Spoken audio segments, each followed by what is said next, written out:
I am now recording. Does that mean his name is Pat? Teresa! Let me grab an owl. But back in these day and ages, I can ask the pirate their gender, right? I mean, if you want to. But is it more fun as a mystery? I have pepper. Look at that. Wait, why do you have Pepper? I don't know. We all have Pepper, so we were able to see through Pepper's eyes Oh, don't touch her. for the She's mine. cutscene. Oh, So bless you, baby. change the appearance. God fucking damn it. Increases by amount of equal to twice your character level.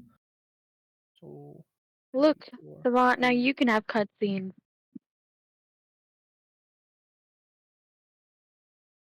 45 plus 8. Bless you. I have so many fucking spells after I took the ritual feat. 53. Oh, dude, I just clipped your nails. What the fuck? Doesn't Ritual give you access to 2 of them? Or is it all Dude. of them? No, it's not all of them, but you get to pick a fucking shit ton. Look at it. It's only rituals though, so it's... Yeah. Well, I was talking with my brother about this when I was looking at the ritual feat. Aren't wizards able to just cast any ritual spells as rituals without needing the feat? Yeah. Alright, cool. Wait, what about clerics? They're not wizards. They're not wizards. Right, but I mean, I don't know.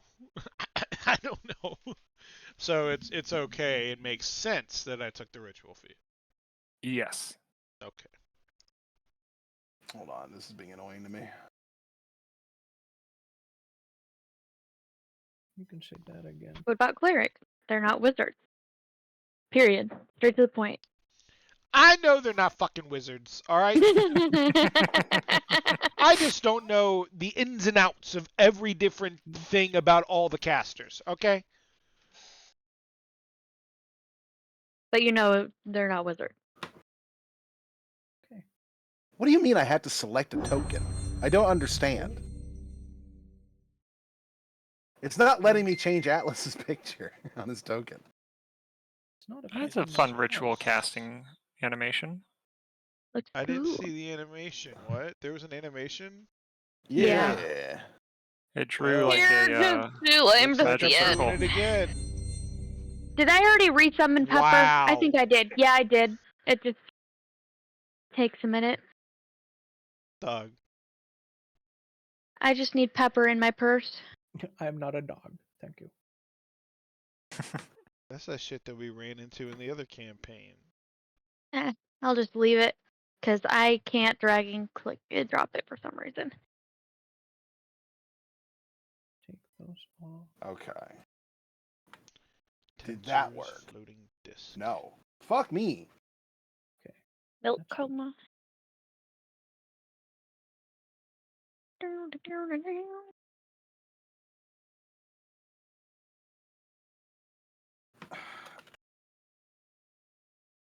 Eh?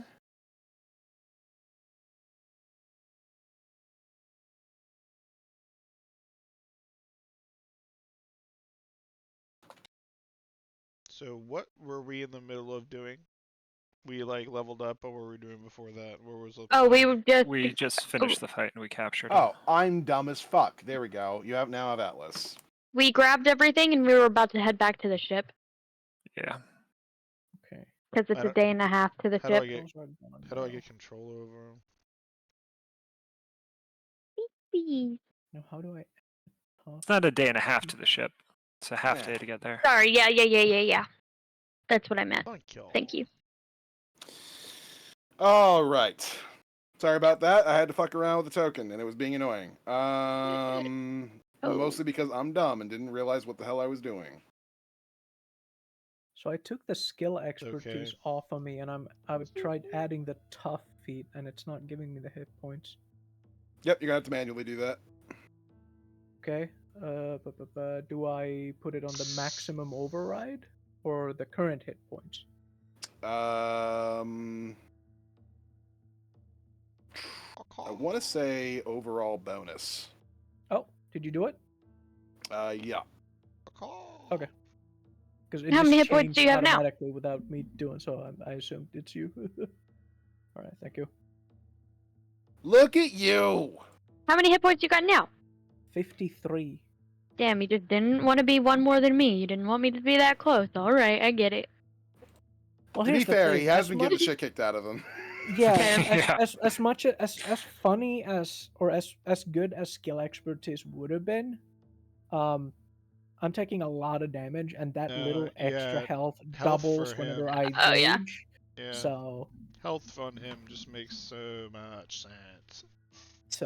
rather than taking more acrobatics and animal handling and more athletics and 1 extra strength, I'll just take the health point. I'm sure there's some fucking bracers or something that I can get a strength and at some point. Ugh. But health is a bit harder to come by, at least maximum health. Mm-hmm. Get back here, you.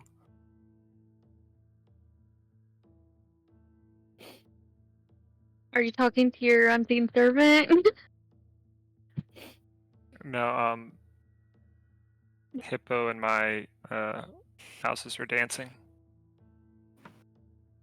Or mouses. Our meese. Or mises. Oh, where'd you go? So yeah, you guys have just beat up a shit ton of pirates, captured one, sent the rest of them running. They sailed off. Which, technically speaking, does fulfill your side of the contract that you've made with the Red Knives. Or Soft Touch, sorry. Different game. The red knives. Different game, don't worry, they don't exist. Fuck you. Okay, as long as we don't run into him later.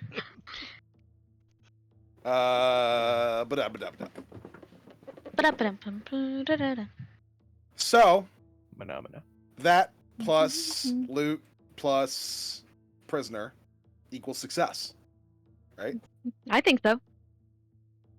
Great success. What do we We get went for above loot and again? beyond. Let's see. We did. We have a captive. Let's take him back to the boat. Hey, don't assume his gender like that. Wasn't the reason We don't know why Patricia's gender. I don't believe they're litigators in this world, so I think I'll be fine. Didn't we end up ending a little bit early because I wasn't able to roll up your loot for you? I think we ended. yes. And to And also to just level level get up. our levels. We got Okay. 1,000 gold worth of shit. Am I reading this right? Okay, Yep, then, 1,000 gold you're worth of good. knickknacks, Then you're bunch of definitely poison. good.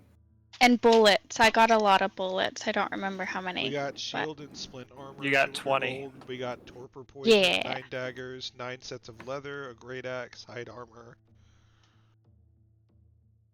I mean, is this what you're talking about? Yes. Yeah.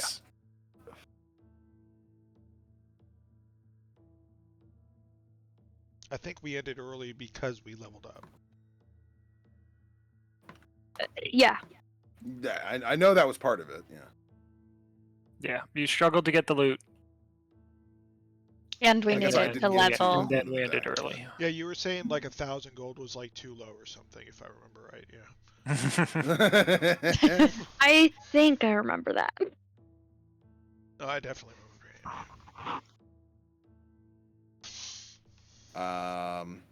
It is weird going Okay. from like the other campaign to this campaign, and then like when she was on the phone with Kade, and Kade was like 500 gold for everybody, like split between y'all, and I was just like 500 fucking gold between all of us, and then I have to remember that we just started this campaign. Yes, 500 gold for all of us. Yeah, because I think in the last last session in the other game we found 6,000 gold worth of. I just want to know We are And- rich. a treasure hoard for a group of level 4s is like 600 gold. That's bad. So, That's and real that's a sad. horde. That's a horde, Sorry. by the way. So Kade is being pretty generous. It's his boss, the widow. Yeah, he doesn't have any option on that front. So, I assume you guys will be returning with your prisoner and your loot back to your boat. Yes, please. Y'all And needed me to Torx. empty a barrel Yeah. of some kind. Oh, I Yeah. You think just you need to bring drink it all in. the ale. Just drink your ale. Just But don't drink a forget to barrel share. of, drink a full with barrel me. of ale so they can stuff the pirate in there. Let me drink some first. Okay. Real quick. I don't drink a lot. You can have the rest because I found it. It's the finder's tag. There we go. I'm drinking Yeah, we're good. chocolate Ovaltine. Everyone be jealous. That doesn't sound good. What are It's you drinking? Chocolate Chocolate Ovaltine. It's fucking What is chocolate milk. It sounds chalky. It's really good. Shut up. You don't even know. It just sounds chalky. This looks like a medication. I googled I it. think it is. Oh my god, babe. It's the Carnation Good Start shit that you love. Shut up. That's not Shut up, Ovaltine. babe. It's the same fucking thing! My More old people Ovaltine, chocolate please. milk.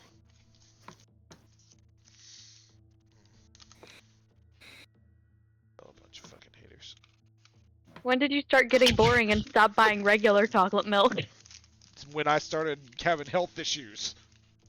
Yeah, but they're instant breakfast. They're pretty good. Didn't you just not know what it was?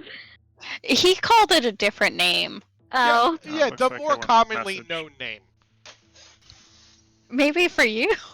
Alright, so we're heading back to the boat? Yeah, we're headed back to the boat. Back to the Yeah, boat. in a montage. You guys Cutscene. montage your way the back boat. to the boat, carrying your drinking heavily along the way, and then placing your pirate in the barrel so that you don't have to look at him. Well, I'm not gonna. Um, No, I'm not gonna place him in the barrel until we get there. I'm not. I like to introduce That'd be Atlas mean. to Pepper. I need to get Pepper yeah, out, but I can't drag and drop Pepper. I'm not gonna roleplay the conversation to not put him in the barrel, but we'll have Yeah, a pretty sure I conversation can about just- not putting him in the barrel. Pretty sure you can. Yeah, pretty sure you can just carry it. Well, I can't just carry. I don't know if they want me to like openly carry a man to their secret hideout. Do you know how Oh. how much suspicion that brings to them? Who says we're Fine. bringing them to the secret hideout? we We'll have to give them. do? We'll hand them No. over at the dock. It's totally fine. We'll just rip his eyeballs out. We promised we wouldn't hurt him. We promised I we didn't. wouldn't kill I him. said it was debatable Hold on. that he would hold stay on. alive. No. Yeah, we promised we wouldn't kill him. Taking his eyeballs out is not killing him. The widow will probably have some shit to do to him herself. All right. That's fucked up. I'd like to ask Kade over the rings, do they want us to bring him to them, or will they meet us and get him? Oh, we'd be perfectly fine meeting you at the docks to grab him. Alright, perfect.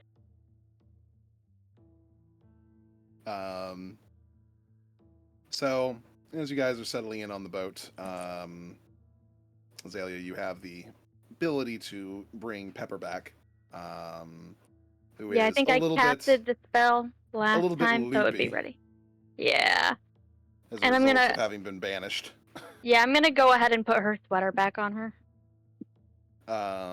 And in the meantime, Atlas, the new owl, which has been following you this entire time, is staring at Pepper intently. Hold up. Let me look. The owls get along with skunks. Great Well, horned it- owls prey on skunks. Well, if they don't, Pepper will spray him, and then your owl will stink. Period. I like how the first thing that comes is, no, owls and skunks do not get along. But these ones are magic. This will be So they- an interesting little So is dynamic. it too late to change watch. my cantrip from message to prestidigitation to get a head start on all this skunk spray? Wow. I mean, if you want to, I don't mind. Great. I mean, Great. what I said, we got What? 3 days on the boat right now to sail back. Yeah. Hold up. So The great horned owl is the primary predator that preys on skunks. Bet they don't smell great either. That's crazy. I mean, what else eats skunks? I don't fucking know. I don't Yeah, know. it I has to didn't get know him before they that. realize they're under attack. yeah, That's Gets them before interesting. there's time. it's probably the predator that uses its eyes instead of their nose. Interesting. Well, Atlas is a kind owl. He doesn't eat skunks, and he eats just rodents. Oh, can he catch fish for us? Can he what? Can he what? Owls aren't fishers. Why can't he be? He can't dive like a fucking hawk into, like, the water. Why don't you change your familiar to a kingfisher? No, I want an owl.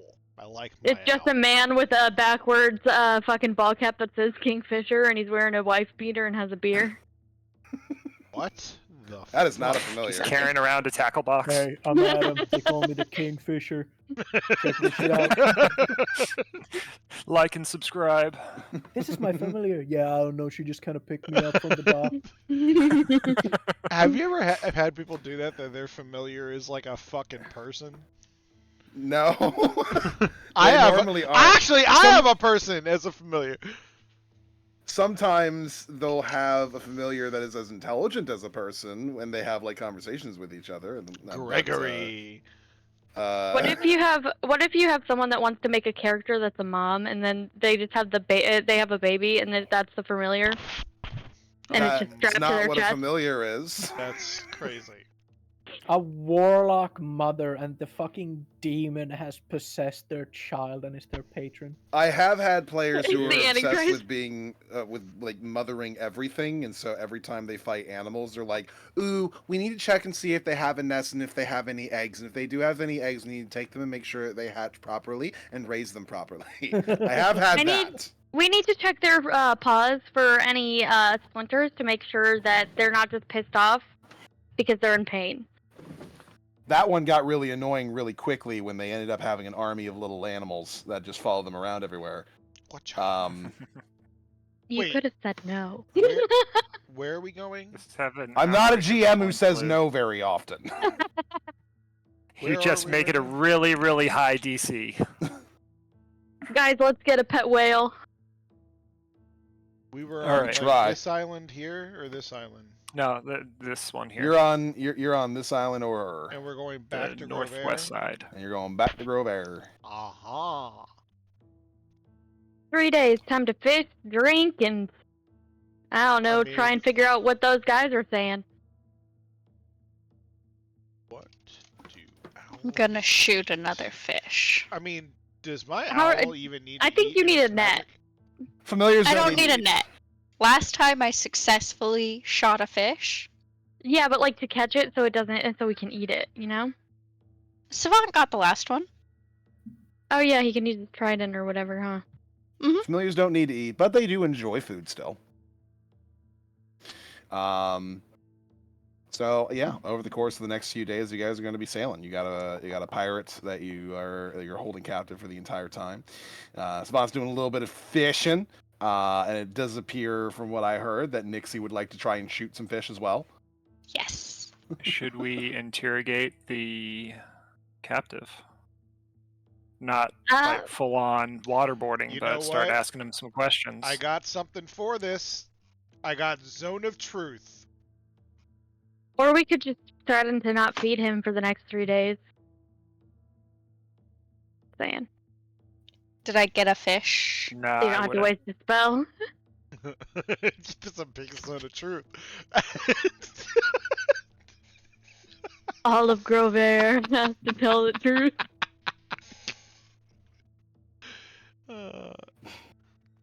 Christ. You cast Zone of Truth on the boat, and then you promptly sail past the Zone of Truth. Idiot. Wait, what? The Zone The of Truth ship does is not moving. move, and the ship is moving. That's bullshit. What? Can we stop the boat? No. Let's see. Oh, I ain't got much of anger there, mate, but I suppose we can destroy as many dead as we can, but it's not a very big circle, is it? Oh, I fucking forgot about these guys. Um, What were we using to read, figure out what they said? Azalea, Insight? what I did they still- um, Insight, perception, which one were we using? oh, no, not Uh, private GM roll, public roll. I believe it was Insight. Yeah. That one's beyond me. Insight. 17, Yeah. what did they, 18, what did they say? Well, sir, we don't really have an anchor for a boat of this particular size, so it would be very difficult to stop it in the middle of the ocean like this. We could try slowing it down, but your circle isn't exactly very large, so... Your circle's small, we don't have an anchor, get over it. And to make it short. You could just wait until we're at the docks. I mean, I'm not going to lie to you guys. If you want to have a chat, I'll have a chat. So what's your name? Harold. Harold, so you're a dude. Aye. Okay. Harold, how did you find yourself working for the Kraken? Well, eventually, I mean, most of us pirates, you know, we kind of go from ship to ship, honestly. Found myself kind of privateering a little bit after a mutiny from a particularly drunk captain who wasn't managing to hold up his end of the bargain for us. We did a bit of a mutiny, ended up taking over the ship for a wee bit, but we didn't exactly have the knowledge, I guess, to figure out exactly what to hit and when.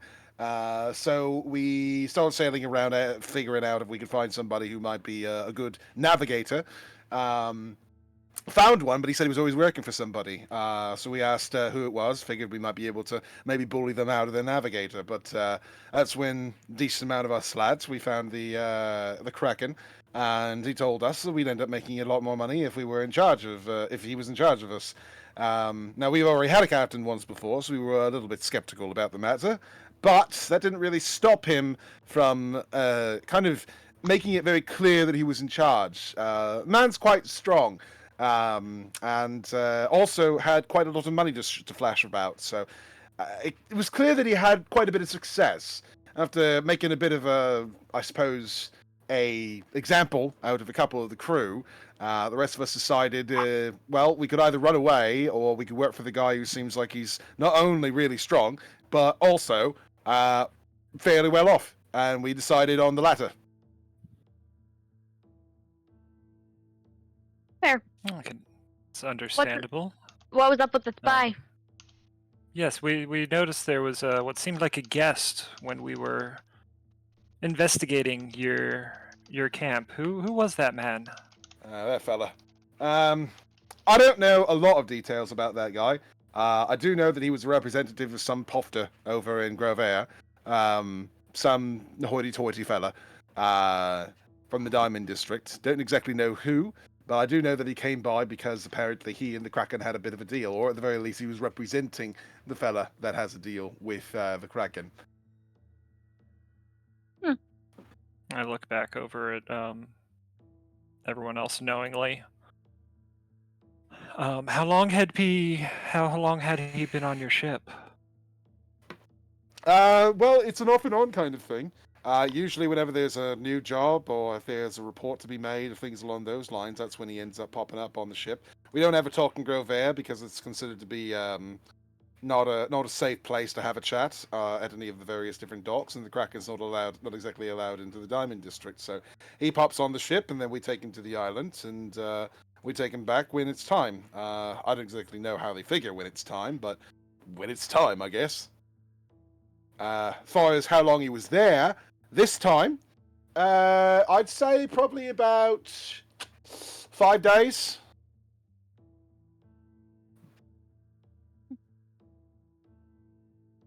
There's also the lady with the shield and the spear and such.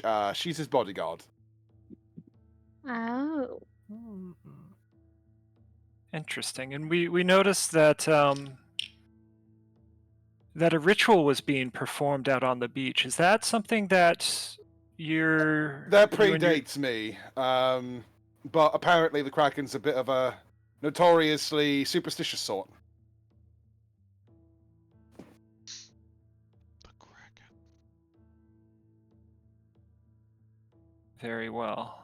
Just so you know, you'll probably have to tell all of this again to some other people later. All right, that's fine. Listen, after I do that, is there any way that I might be able to be put under protection in any sense? There's a that's distinct possibility. It would Something you'd have to ask them. it would most likely be based off of but I might be able to make an argument for you. Granted, I'm not a part of their group. We were merely hired along. But where else have you made port other than this island? Other ports. Well, like I said, I'm not really a navigator, but I do know that we've got about 3 others.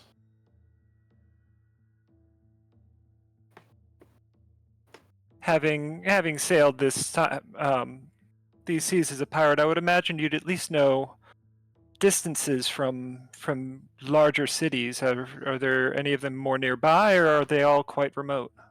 We've got a cove that's not too terribly far from Geneva proper, inside of the the cove area, outside of the docks themselves.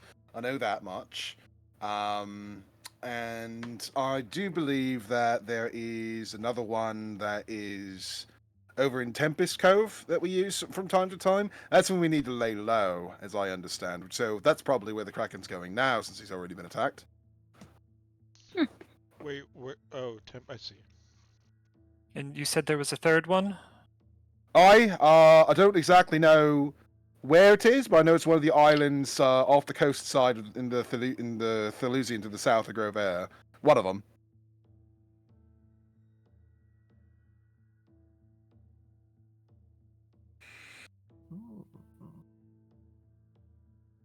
Good. Well, thank you.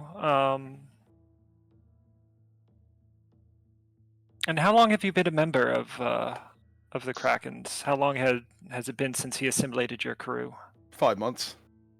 From my crew, anyway. He's been operating well before me. Was the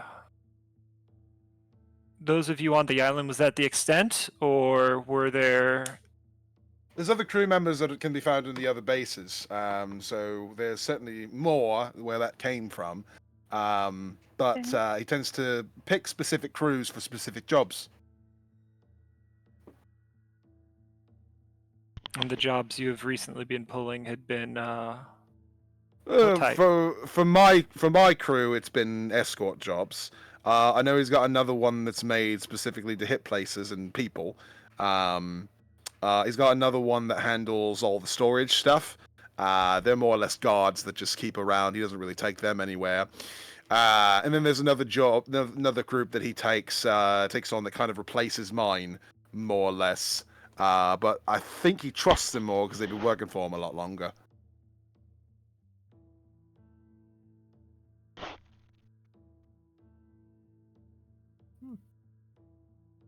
Wonderful. And is there any other information you might not quite pertinent to these questions that I've asked, but you think would be valuable that I might be able to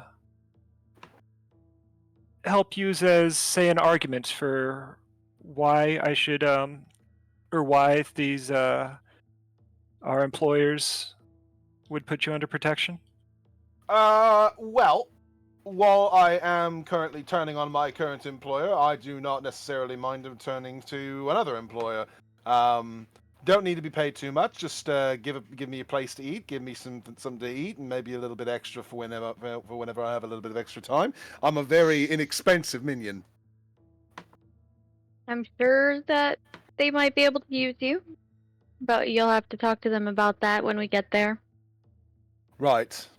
Now, Um. you say you're inexpensive. What are your rates if someone were to take on just a private job?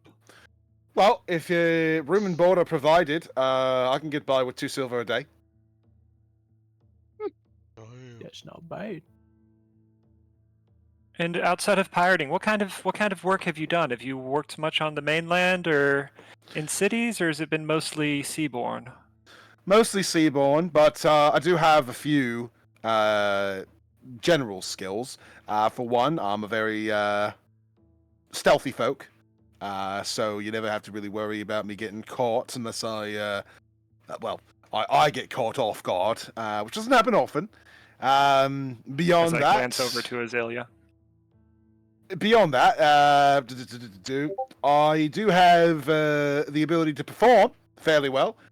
Usually a good dance here or there. It's a nice distraction. In case anybody needs a distraction, I'm able to kind of, I'd say, enthrall some folks. Make them look at me and not look at wherever else you don't want them to look at. Things like that. And of course, I'm not half bad with the dagger.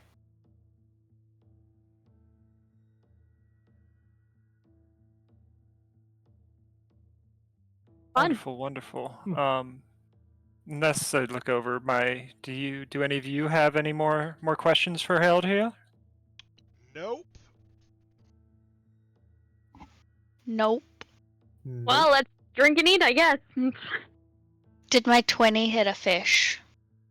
I would say a 20 would hit a fish. Yay. What day are we on? Is it second or third day? This kind of freeform. Can you make me green again? All right. You want to be green again? All right, are we Yeah, gonna yeah, I wanna be interrogate green this again. guy? Wait, And you just we told us would everything. have had a loft. Yeah, we just spoke with him. Oh, Do you want an insight that- check to see if?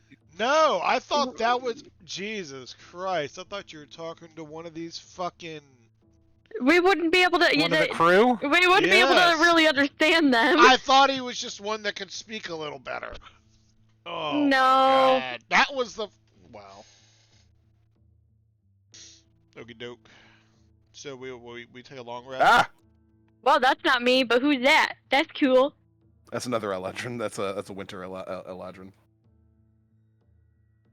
We are long resting. Yeah, We I are would say during the farmers. 3 days we would have gotten a long rest in. Yeah, Ah, that's So not you- me either. that's freaky. That's Moth Woman. I recorded a Long lot of rest. things. I don't know where the hell I got that from. Deep within your fucking computer. And once again, drinking while on the ship. There's nothing else to do here. Do we have enough fish to feed all of us, including our captive? Of course. Ah, I am a master fisherman. And I shot us a fish. But did Savant catch your shot fish? I don't know. course. That's up to him. Of course I Fucking did. better. No Where? fish. Gone to waste. Of course I did.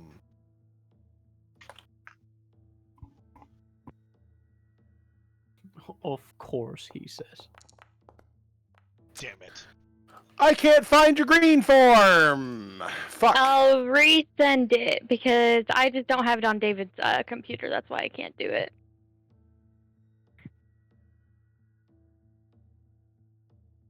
Where's my Da, fucking da, da, chest? da. Oh, that's the old one, but it'll work. It's fine. Just ignore the giant weapon in it. Nah, I went to our thingy. I mean, I'm honestly, thinking if I that's a can find really it. cool looking flail. That is That's not a looking flail. Is it a flail? I don't think that's a flail. I think that's a morning star. I think we went over this. AI doesn't know how to make a flail. That is clearly a flail. Is it? Because I'm pretty sure you're the one that said it was a morning star. Morning stars have spikes. Guys, it's a joke. Sarcasm not detected. Okay. Yeah, your morning stars have spikes. It's very simple. Ha! I found you. Perfect. Because I like my thumbs up better. My little thumbs up. Thumbs up. Yeah, I have a little thumbs up that I do in my little profile picture. Boom, boom. Okay. So, Azalea.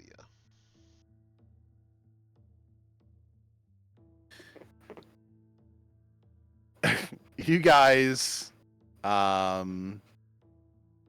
eventually make your way back to Grove Air proper after a few days of eating, drinking, fishing, questioning, interrogation, things like that. When you make your way back,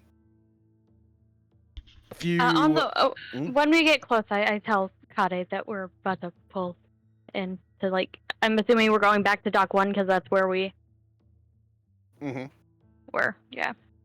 I'm assuming after almost a week on the sea, one of those barrels would be empty, because I'm not the only one drinking from it. Absolutely. Yes. Yeah, no, Azalea's getting a little smashed. Let's get rid of that. 50 gallons worth of ale in a week? Yeah, I, that's probably the case. Probably dehydrated as shit, though. One barrel to go. You guys arrive back at the docks, and Kade arrives with several of his compatriots, colleagues, and they pick up Harold from your custody. I make a point to mention that Harold's been seemingly forthright and is And that he'll probably go willingly. willing to work for the soft touch in exchange for His safety. the information that he, as well as provide information in exchange for a safe space, and that I potentially might be interested in subcontracting through him in the future should the need arise. Right. Well, I don't necessarily mind that at all, but it's also not up to me. I will convey your message to the widow, though, if she feels that we could use the extra hands and feels that he is worthy enough to be put in responsibility of literally anything at all, then perhaps. But considering the fact that you are apparently telling me that his lips are, well, looser than an untied shoelace, I'm not entirely certain how likely that's going to be. To be fair, he did watch 3 of his friends get mind spiked, and that's just nasty. Oh, you saw what that did? Oh yeah, it was freaky yeah. as shit, mate. The It's fucking heads nasty. exploded on the inside, and blood came out all their eyes and mouths and ears. It's fucking weird. Pretty Fair enough. badass. That is definitely a form of torture that I wouldn't want to go through.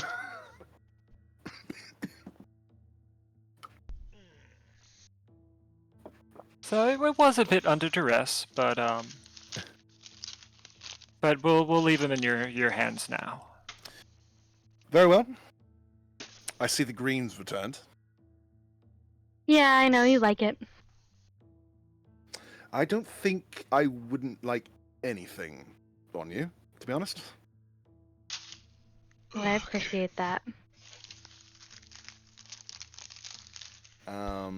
He and his folks,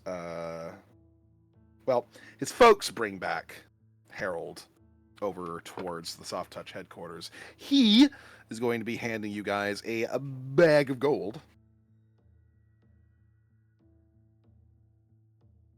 We're not entirely satisfied that the Kraken has been completely stopped, but we are satisfied that he's probably going to, at the very least, stop for now, which is good enough for our purposes. We do believe that he may have made his way down towards the Tempest Cove, and I film in on the other port locations that Harold told us about, as well as the various crews and personnel. That's well beyond our jurisdiction, unfortunately. Unlikely that we'll be able to do anything about that. But it does mean that he's going to be gone for a little while. Which I'm not mad about. Regardless, we have not managed to obtain your book. We have obtained a location for the book, but we cannot, unfortunately, get it. at this current moment.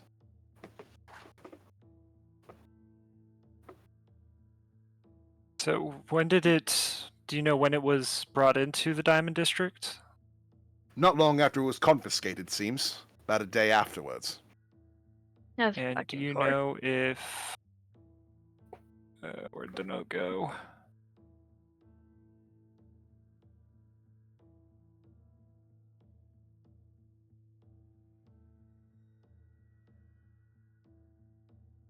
Stupid search function.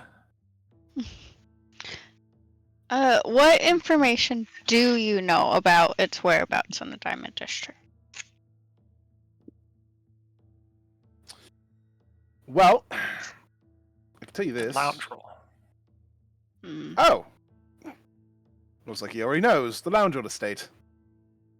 That's what I was afraid of. Oh, fucking Gareth Loundrel, that fucking guy. Oh, the kid? Unlikely- Affable Craig.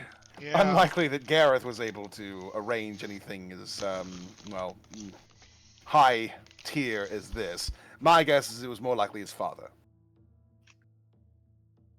I mean, he seemed like he acquired The it. fact that his Wait, what? Hold on. What do you mean by that?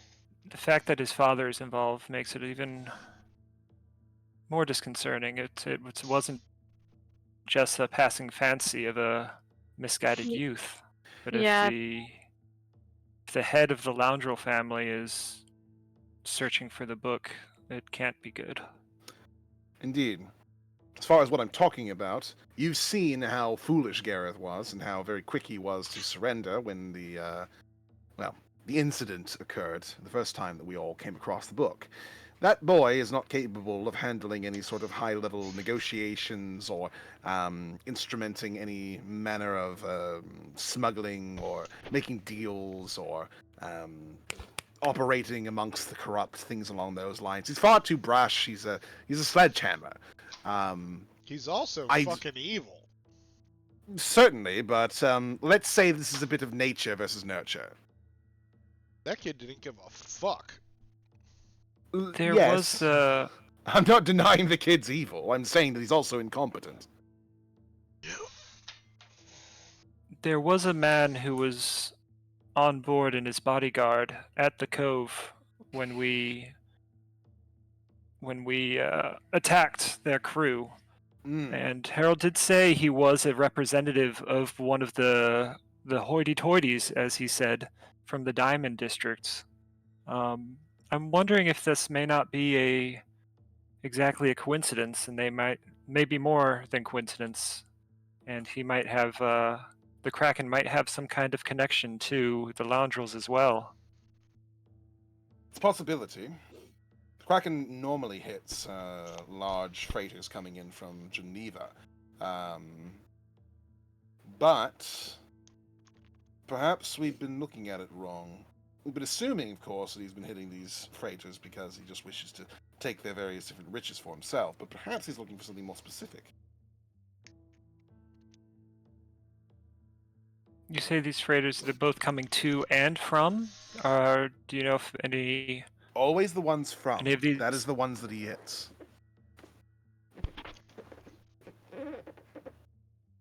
It's not That all is of them either, concerning. so...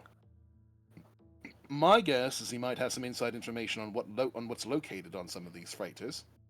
And he's attempting to find specific things. What exactly, I don't know. I would assume it's You- things that are similar to the book, right?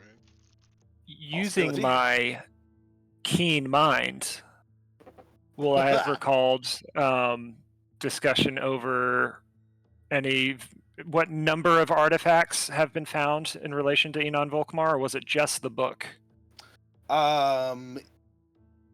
You are aware, because I mentioned this before, that there have been dozens of artifacts that have been uncovered as of late. All right, that's what I thought. Boom.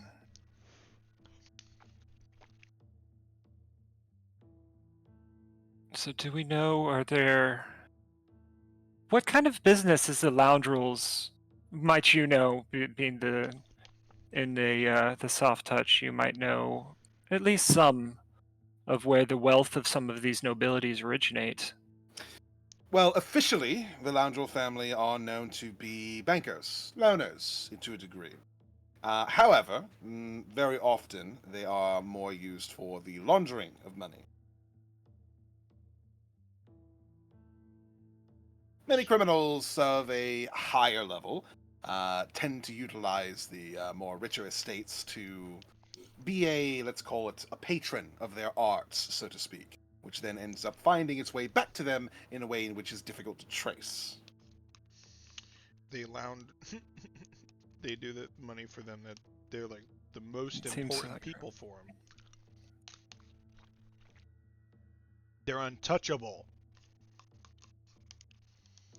And might you have word of any of these other artifacts of Enon Volkmar which may have made their way out of the study or control of the Mages Guild and more towards the antiquities market? I know of no specifics in terms of the other various different artifacts that have been uncovered so far.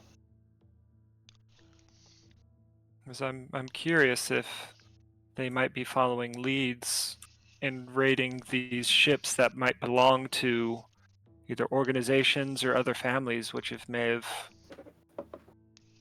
acquired any of these artifacts in one way or another. Possibly. Maybe there's, I don't know, maybe the Loungel family has more than merely the book, for all we know. Are there museums that, like, they're buying these things from, or where are they getting them from? Well, excavations. You all must be familiar with the concept. You're adventurers yourselves. Many different people go about finding old ruins, old sort of So this is the mummy archaeological shit. sites, things like that, and they end up finding things of import.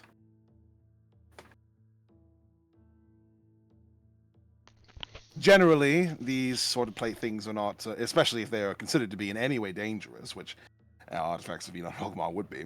They're not placed in a museum. They're generally placed in vaults, usually high-level vaults, either a palace's vaults or some other incredibly high-ranking and well-trusted nobleman. Oh, Do you know of any noblemen that have a public relation with the Mages Guild or any of the Magisters? How to put it? Or if any of the Magisters themselves are members of the Grover nobility?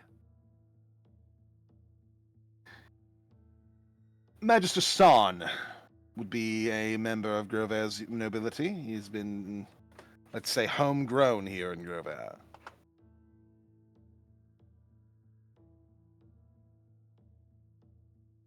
Do you know if his house has ever had any dealings with the Londrel family, at least from whatever public knowledge? Unfortunately, not that I'm aware. If there are rumors to that effect, that's likely something that would only be found in the Diamond District. Or from San himself. Well, it seems after I speak with some of the other Magisters, I may have to pay him a visit as well.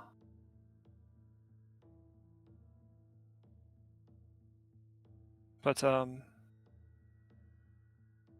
yes, gesturing to the world, thank you for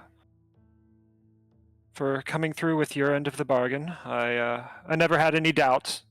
No mean to imply that you wouldn't, but it's always I've always find it good to show appreciation. Well, that will be all. I will go ahead and report everything that I know back to the widow, and you all may feel free to splurge, enjoy your money and such, and of course plan your next course of action as you please. Should of course you require our help in anything else in the future, do let me know.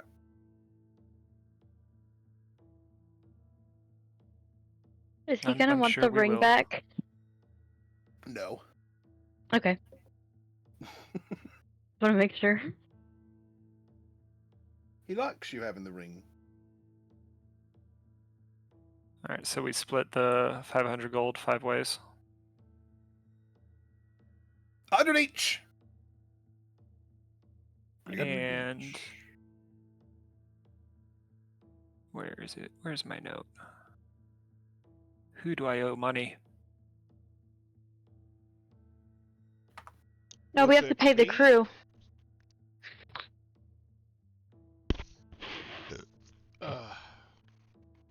Yeah, I was paying something. What was I paying? I was paying You some paid part of it. for part of the ship, and then I can't remember. for the ship rental. I was paying either the ship or the people. I can't remember which. Folks on the ship. I go to Savant and Azalea and return them the 5 gold each that they lent me for the, 6 the gold a tools day. for the Mind Spike scroll. Okay, I see. It's 2 gold a day for the keel boat, and then it's for 3 people. It's 6 gold a day.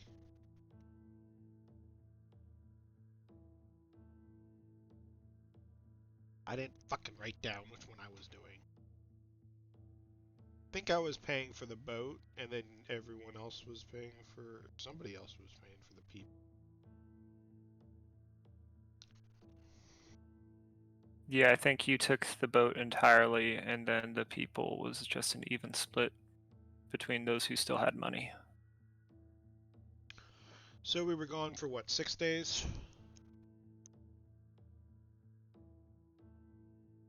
$7.5. 7? So Yeah. 8. So I owe 16 gold. I think 8 days, 7.5, 8 days. Didn't we put Yeah. a deposit down for the first 5 days I believe you or did. 3 days? Oh, did I? I know you put a deposit down. I don't remember exactly how much it was for, though.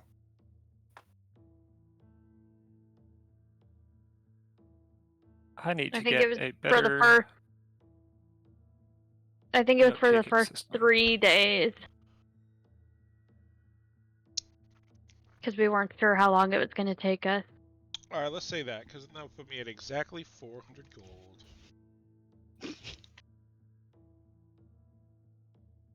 And then how much would each of us have to pay the guys? The remaining 4 of us. Oh.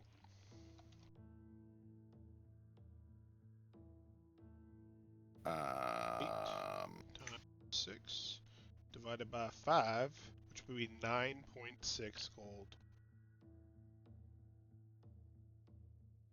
Each of us pay 9.6 for them? Well, actually, hold on, that would be 4. So hold on. Ah!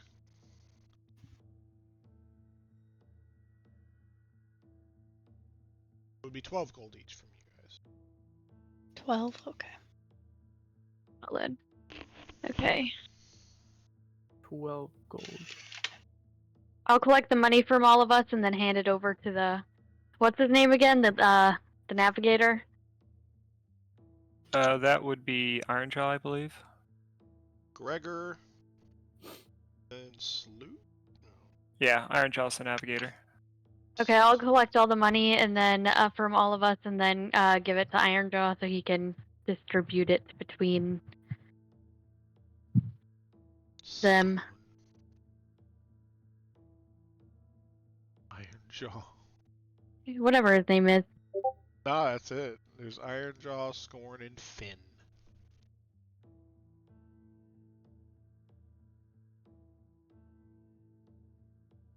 So they're Miss paid them. out.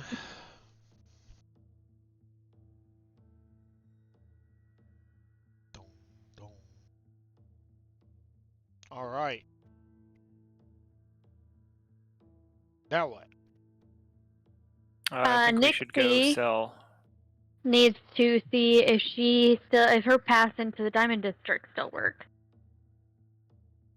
So probably need to go check in at the Phoenix Legion headquarters. Yeah, we need to do some information gathering. I think we should sell off all of our Stuff. doodads, our knickknacks, any daggers, unless you guys want to save any daggers for potentially throwing. Mm, Nah. Look, maybe. Torque, do you need a second axe? I know you're What quite second fond of axe? yours. Oh, Well, not that I'm aware of.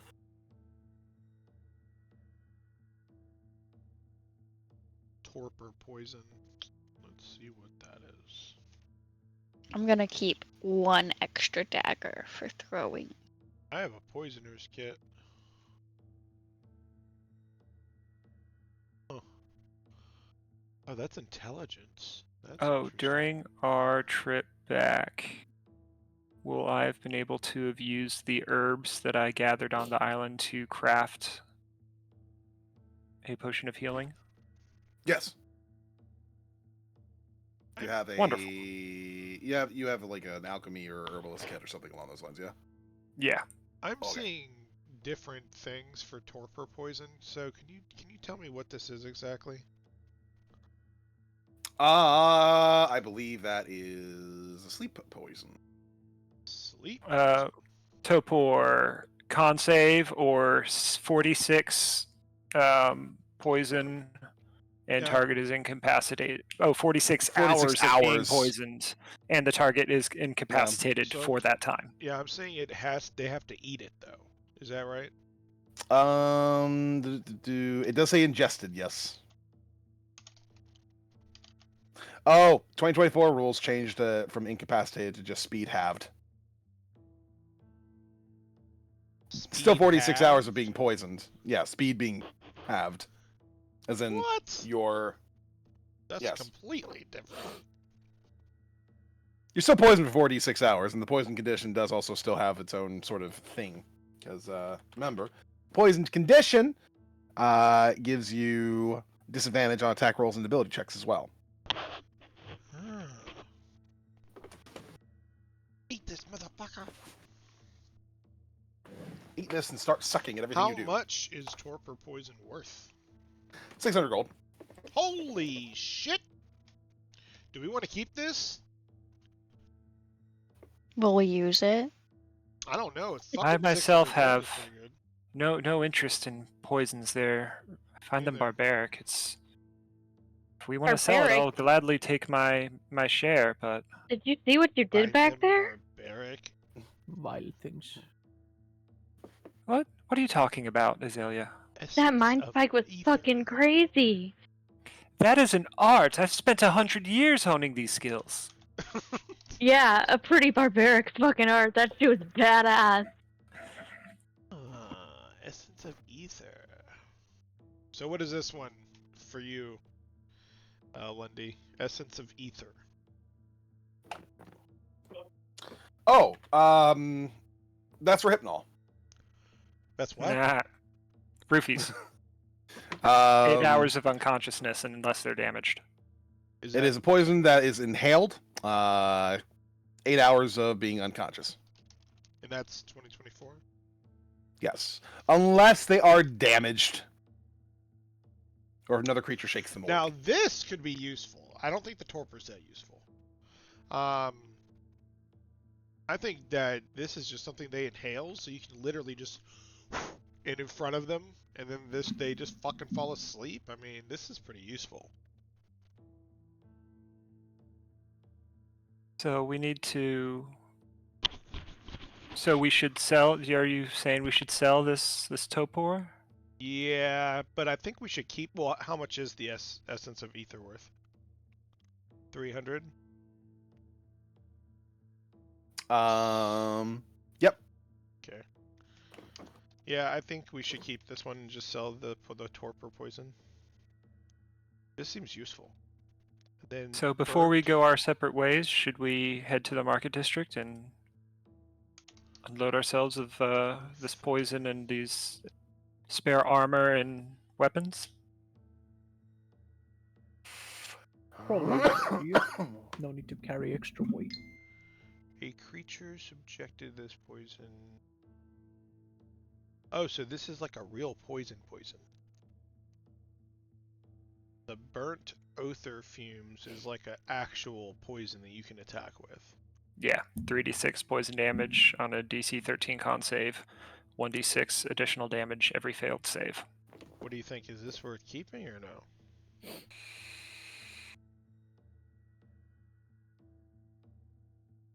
What method of delivery would we have? I don't know if you could coat poison on a bullet. can.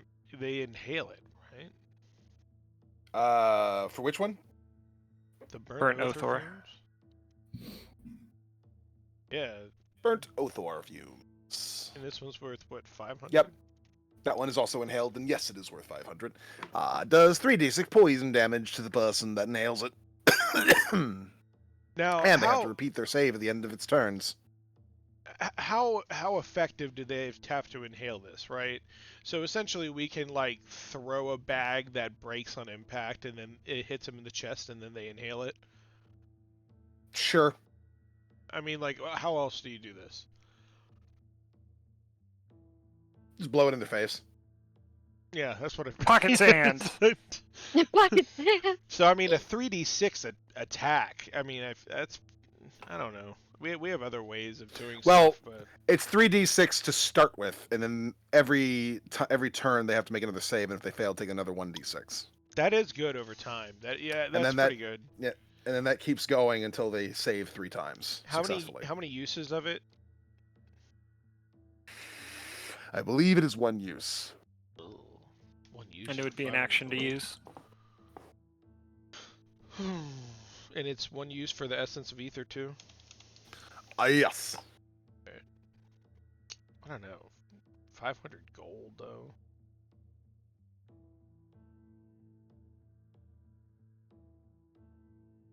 I'll leave that up to you guys and whether we keep that or not. That's just, I don't know. I feel won't like be there's- using either of them. Fathon's character would not be interested. He would vote for selling it. Like, I could totally see maybe Nixie having this, because if somebody gets close to her, you know what I mean? So- Like, maybe she'll do like a rogue thing, go and then do some poison shit. Nixie, would you care for these vile concoctions? Sure. I'll take them. Would you care to take these absolutely awful, abhorrent, probably barbaric by anyone's moral standard things that you're probably a bad person if you even touch? Yeah, I'd love it. I'm Precisely. All right, so Burnt Othor and the Essence of ether. And then Essence we're of gonna Ether. Sell the both of torpor. those. Yep. Yeah, and then sell everything else. I don't think we need any of it, right? So How do I add those to my inventory? it would be through the import. Yeah. The 3 dots. So you So said it'd the be- splint armor would be 200 gold. How much would we be able to get for the shield? I think it's like 50, right?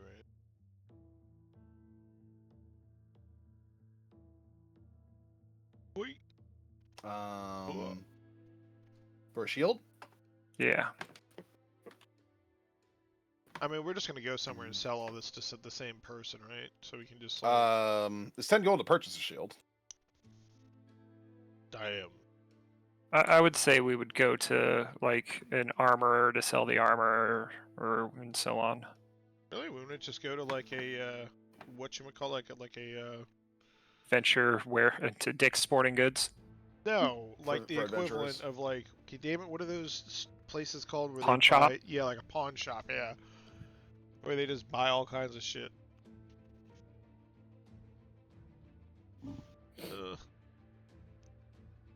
So, Alright. I don't know. I guess we just make a list, send it to Lundy, and he'll just say, you know, he'll take this much. Yeah, just make a list of everything you're selling. And I will handle it.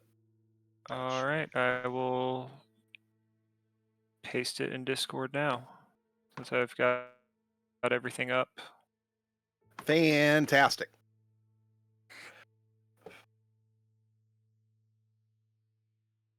All right. So High in armor.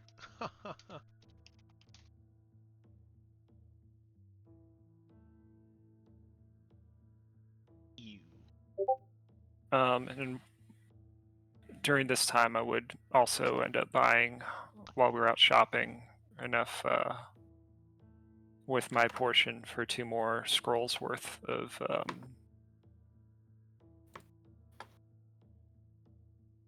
2 more materials. Enough materials for 2 scrolls. There we go. Yep.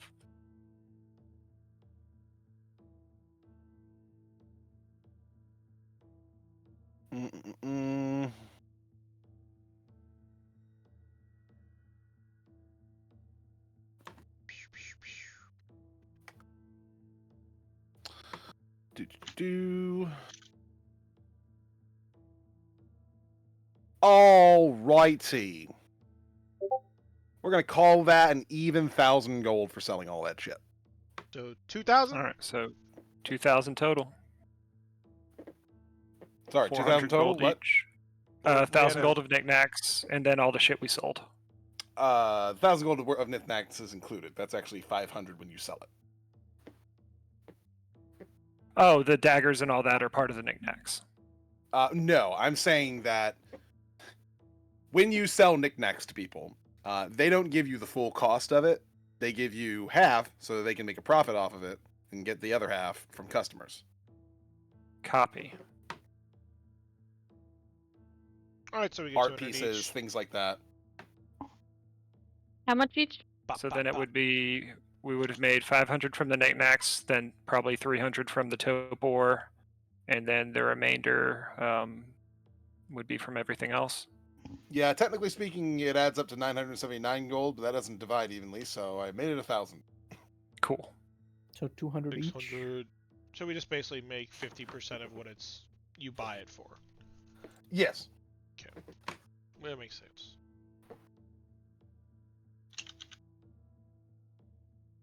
All right. Let's see. We go in and attack and kill 10 of them. What is the? Let me see if I could just Google it. Sweet. I don't even know if there's anything I need. I don't really have my eye on anything. Oh, do I still have my hat? Yes. Yes. As do I. So how much would the cost for a level 2 spell scroll be again? A level 2 spell scroll. I want to say that's 150. And then it would be half if it's a divination spell? Yes. Alright, cool. How much is I'm a buying level another 1 spell scroll? 100. Alright. I am buying what I need to make another Mind Spike scroll next chance I get. I'm thinking about Fantastique. buying 3 shield scrolls.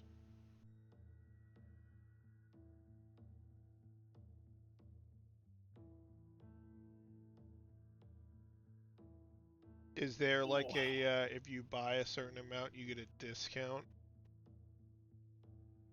No, unfortunately, there is not. Like I can buy 3 for 250 maybe?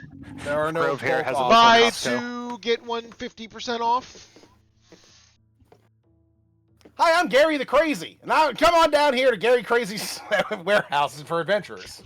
I know you're joking, but hi. How you doing? No. Hi, Gary. There is no Gary Crazy. No. Hello, Gary. You seem like There is just the man now. I'm looking for. No, sir. I was that- gonna ask Gary Crazy if he has any bracers or something. There's a Bracers of Gary what? Crazy now. Any kind of what bracers would there be? Well, I don't think you want illusionist bracers because you can't cast illusion magic. I forgot. I need Um, to save up for fucking expensive ass armor. There are the braces of archery, the braces of defense, the braces of celerity, and the braces of Osmodius. Bracers of defense, I think, is what he knew. right? Yeah, those sound pretty cool. I doubt I'd have enough money. I don't think you'd want the Braces of Osmodeus. What are those anyway? They're braces of defense, but at the same time, they slowly turn you into a devil. What? What the fuck? I think I'm good. Hold up. Hold up. Explain. Yeah, they corrupt you and eventually turn you into a devil because they're cursed. Yeah, no, I think. I don't You see know what? How much those. are they? 2,500. What are they called? 2,500? I don't Yeah, see no, it. I'm Bracers of good. Osmodeus. I'm Why don't I see good. them? Is that something you made up? No, that's from the Chains of Osmodeus book, which is I believe, a very specific third-party book. Christ almighty. That being said, the Braces of Celerity increases your speed by 10 feet, and you have advantage on saving throws to avoid being paralyzed or restrained. The Braces of Defense regularly, those are 1,500 gold, and they give you a +2 to your armor class if you're not wearing armor and don't use a shield. How much is a Right. bag of holding? 500 gold. Bruh. Okay. I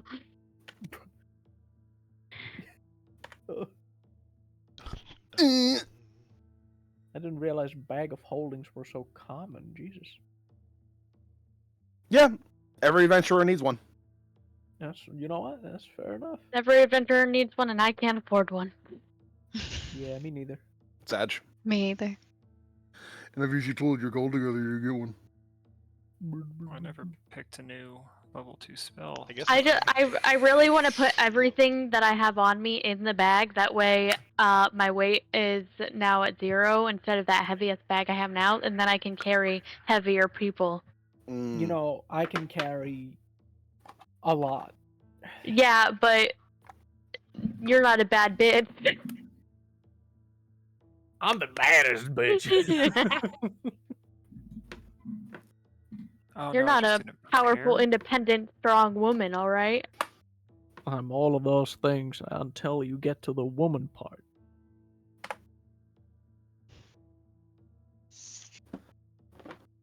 How does learning spells when you level up work for a wizard? Do you just get one additional? 2. 2? Okay. And it's only as high as the spell slot you have available. Correct. You cannot be level 4 and learning Fireball. That's not how it works. Nope. Don't be a big silly boy. You should be a big silly boy.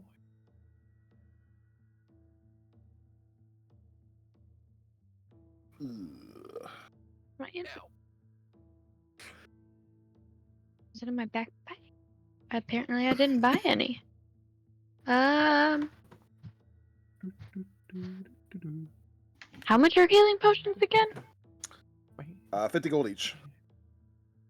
Greater is 100. Okay. What? What is that one ring that can hold a spell? Ring of Spell Storing? Yeah. How much are those? Let's see. Ring of Spell Storing. I'm trying to see Oh, if I that's forgot a to better take a way long than rest, haha. buying spell scrolls. That is 1,000 gold for a Ring of Spell Storing. Ooh. It's pretty expensive.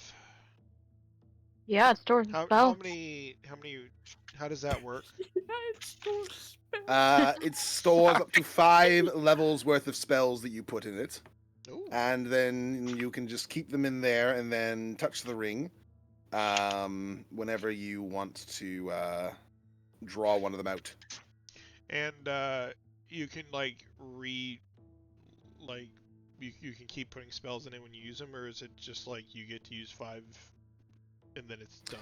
Let's say you spend a day putting 5 of your spells into the ring. Obviously, you've casted those spells, so those are still gone from your spell list, but let's say you don't do anything else that day, and then you rest the next day, and you get all your spell slots back. Now you have all your regular spell slots, plus the 5 spells that you put in the ring. Gotcha. Mm. Can I buy 10 bullets? I thought you got a shit ton of bullets. I did, but I want to keep it at like a nice 150. You Okay. absolutely can. The idea would be, like, at the end of the day, I would use Phaethon and get all his shield spells to restore that he hasn't used before we long rest. Like, so if he has any, like, level 1s before we rest. Technically, that would also work. Anybody who is wearing and attuned to the ring of spell storing can use whatever spells that are in the ring. So Wait, that so... means that wizards can use cleric spells, and clerics can use wizard spells, and things along those lines, so long as they are wearing the ring and attuned to it. Hold up. Seems like a lucrative opportunity. Well, what I'm saying is... How much do you value your safety? Well, hold on. So... Ring of Shields. We both would have to be attuned to it? No. The person who's storing the spells has to be attuned to it in order to store them, and the person who's using the spells has to be attuned to it in order to use them. Attunement only takes an hour, as a note. So at night, you can have him put in the things after spending an And then we hour just with it, and switch then it. you can take it off, and then you just switch it off in the morning, and then you reattune to it in the morning. Ah, so it doesn't really... We just say we do it. Yeah. Okay, gotcha. But obviously, this is not something that you can do, like, right before a fight, obviously. Yeah, no, I would just, like, when it makes sense, when he has them available. Yeah. Okay. Is Of there course, all anything I that's can moot, do? because it costs 1,000 gold. Yes? Is there anything I can do to make my weapon do more damage? You can have them enchanted. Cost 500 much- gold for your first level of enchantment. Damn it! We already established I don't have Alright, 500 gold. let's keep playing. What the fuck? Like, we can't afford anything, right? Yeah, why are we even trying? Come on. Listen, I could afford bullets. We can afford something. True. So you guys do a whole bunch of shopping, mostly selling, not a lot of buying, over the Yeah. course of the evening. In the morning, you guys gather together to discuss exactly what you're going to be doing now that you're aware of where the book is, kind of. And it's going to be difficult to reach from where you are. Well, Nixie needs to go check if her bad works or whatever it is. Gotta go to Her the all entry pass. headquarters. Will be checking on my appointment with Silas Moonsong and seeing about scheduling another appointment with another Archmage later.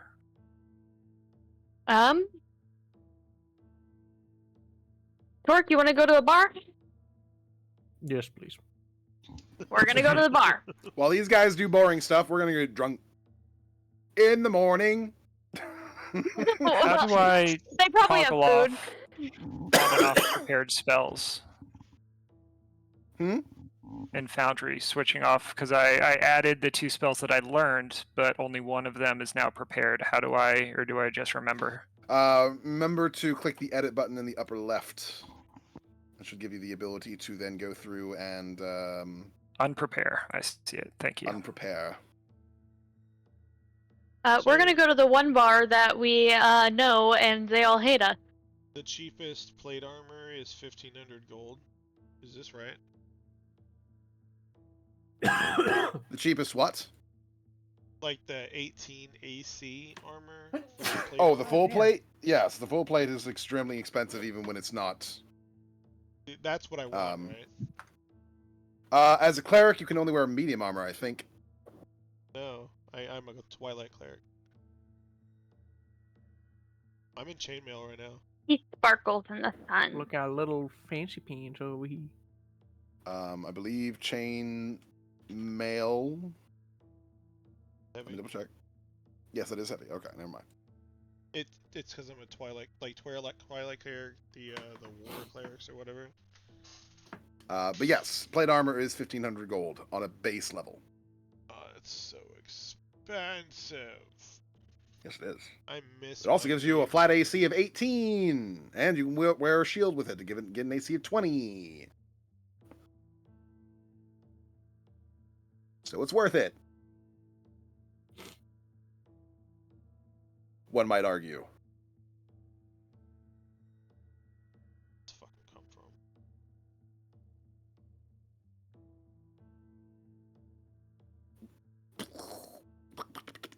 Do we get harassed when we go into the bar again, like normal? Or did Like Kade shut that normal. down? Are you going to Kade's bar? Yeah, obviously. Oh, well then yeah, you'll be fine. It's like fun teasing at this point. Yeah. Like they know we can beat the shit out of them. Slightly hostile fun teasing. They do know that They- you can beat the shit out of them. And of course, Kade has told them to stop being like complete shitheads. That doesn't mean that you don't get looks or the occasional snark. If we're getting snarked at, I'm assuming Kade isn't there this morning. Not yet. Not yet. About to be Do they have food here, or just Yes, they drink? do. They do. It's not great food. It's more or less gruel. Oh, fun. It's got all the nutrients that you need, but it's very I cheap. think- It's only a copper a bowl. I think I know where a ramen spot is.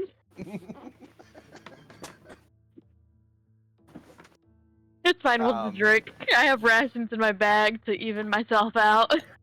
Yeah, that's not Kade's hangout spot. That's his work spot. He doesn't go there to indulge. Well, he didn't tell me where he hangs out Well, yeah, he's a rogue. because he's always working. he's a rogue, and he's not supposed to tell people where he fucking hangs out. Oh well, I People mean, aren't I supposed to know. know shit about him generally. I know where. I mean, their place is because I took him when he was boo booed, but Yeah, it was an emergency situation. Yes. I don't know what he does for funsies besides hang out with me. Yeah. I'm gonna go ahead and keep that to ourselves for now. We'll So, further the plot later. Fathon, you have a meeting with a Miss Silas Moonsong. You head over to the Yes. library, and you check in, letting them know that you are there to meet with Miss Moonsong. You are then promptly summoned up to the meeting room, where you are greeted by a silver-haired lady dressed in various different vestiges that appear to have odd runic meaning behind them, covering all of her various different clothing that sort of flows down from her body. Aw, she's cute. And I love that outfit. She stands and approaches you and offers a hand. Mr. Togwanoth, yes? Yes. Pleased to meet you, Magister Moonsong. Pleasure as well. Let's sit. I'm told you have questions. Yes, I've been searching for this this tome of Enon Volkmar, and know how dangerous such an artifact can be. And I know many are skeptical of the divinative arts, but I don't have such reservations, and I was hoping that I could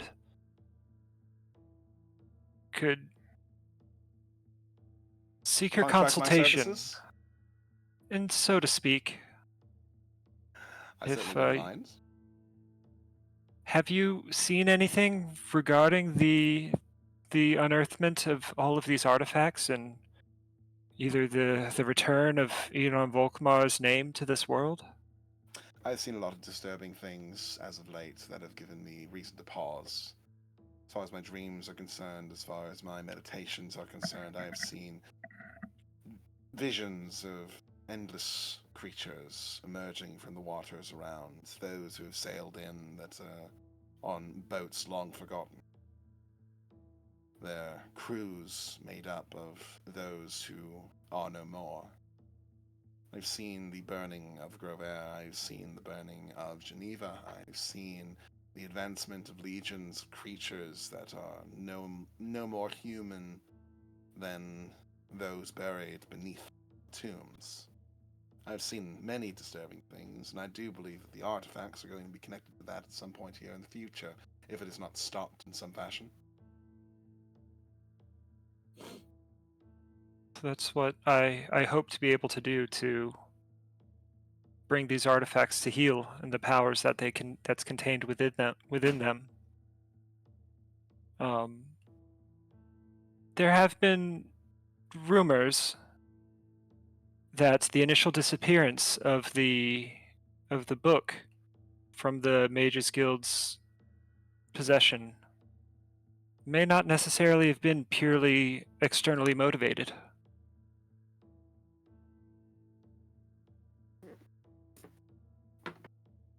Would you like to expand? I've recently learned a little bit of those who have been involved with the books, and while I haven't searched for the signs of it, I have a theory is a bit strong of a word, especially since I haven't spoken with your colleagues. But I believe that the Loundrel family, who was the purchaser, the scion of the Loundrel family, Gareth Loundrel, we tracked him down in our initial attempt to recover the book. And I think they might have had some connection to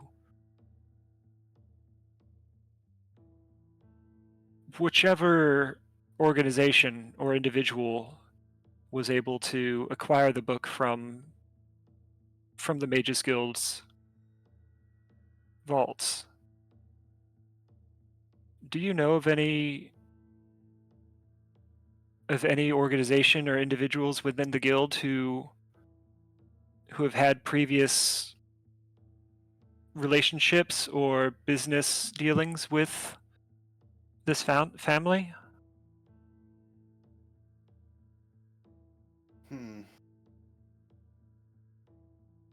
Nothing official, certain. The Loundrel family is well known as a group of bankers, and we have very little need for them. We have our own treasury, and it is unnecessary to do dealings with such peoples.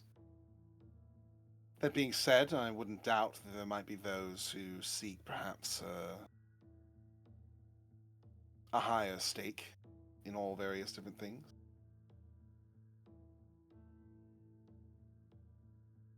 How to root that out, though, is a question. Various different members of our guild have the ability to prevent anybody from scrying upon them unwelcome.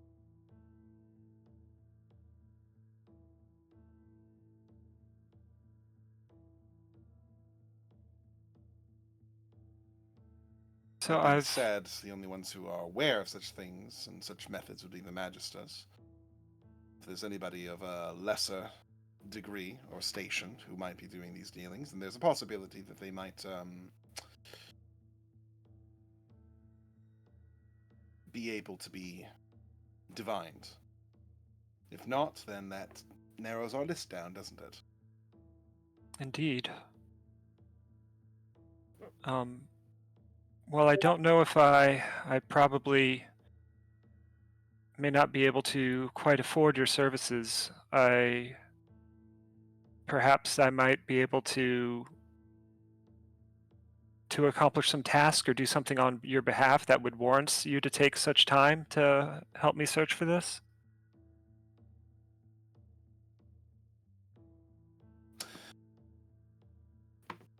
There's a man that is currently in the city. I know not his name, but I know his face. It is pockmarked, burned, in various spots. He is a bald man who sometimes wears a wig. Very tall. Perhaps 6.5 to 7 feet. Much towers over most regular humans anyway.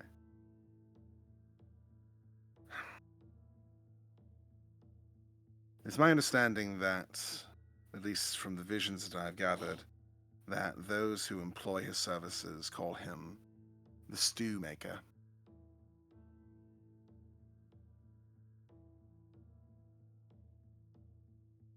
He has, on occasion, found himself employed by the lower dregs of society to disappear bodies. I certainly hope that's not where he gets his name. It's horrifying. From my visions, I do believe that it is. Unfortunately, he is quite elusive. My visions only give me a glimpse into where he is, and usually only at night. By the time I direct guards to where I've envisioned, he's already gone. Never stays in the same place twice, always on the move. And his work clearly does not take him very long.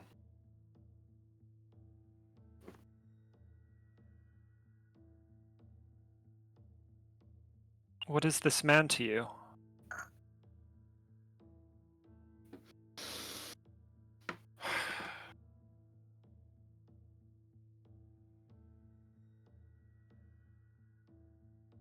Roll me persuasion.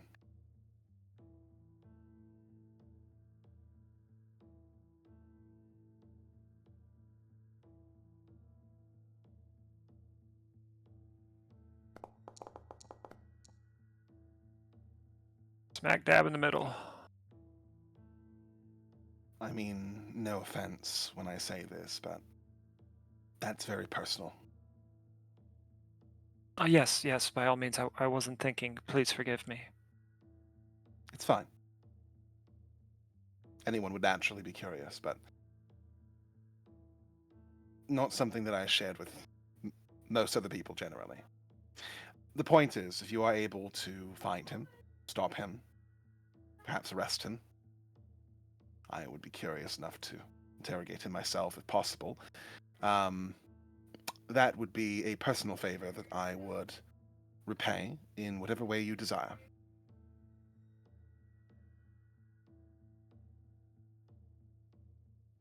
I will make it my foremost effort.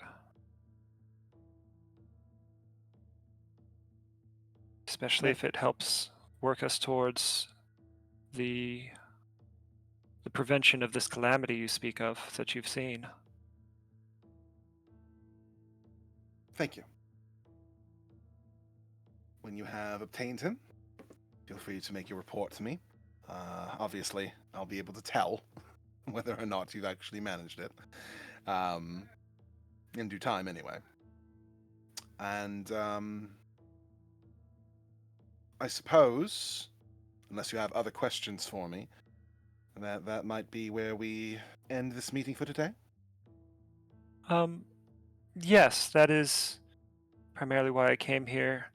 Though I was curious, I did hear, just, and this is mere curiosity, that Magister Saran, he was one of the, he is homegrown, as the people have said.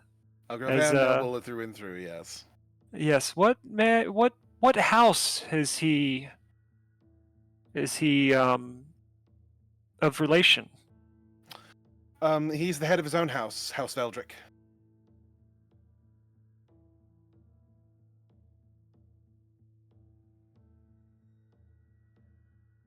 And I would imagine they're rather involved in the magical matters, and that's where their wealth is derived.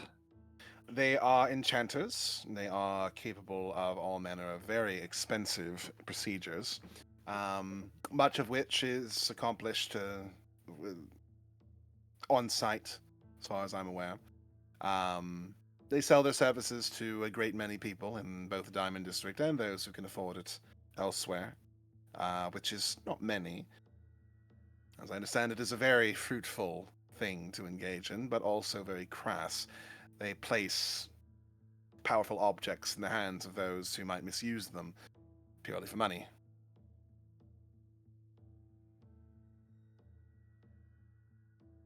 That is curious, but thank you. Thank you so much for your time. I will get started on this.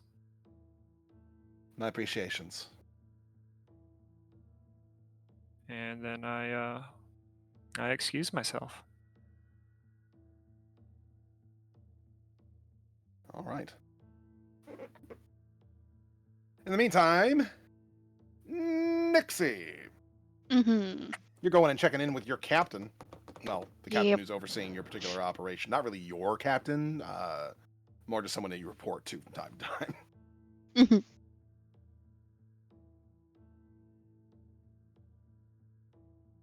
And you return back to the Phoenix Legion headquarters,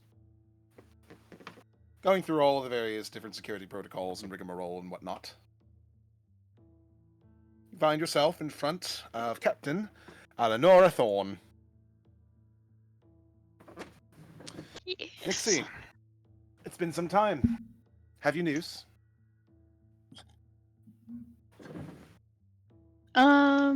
Making progress. Glad to hear.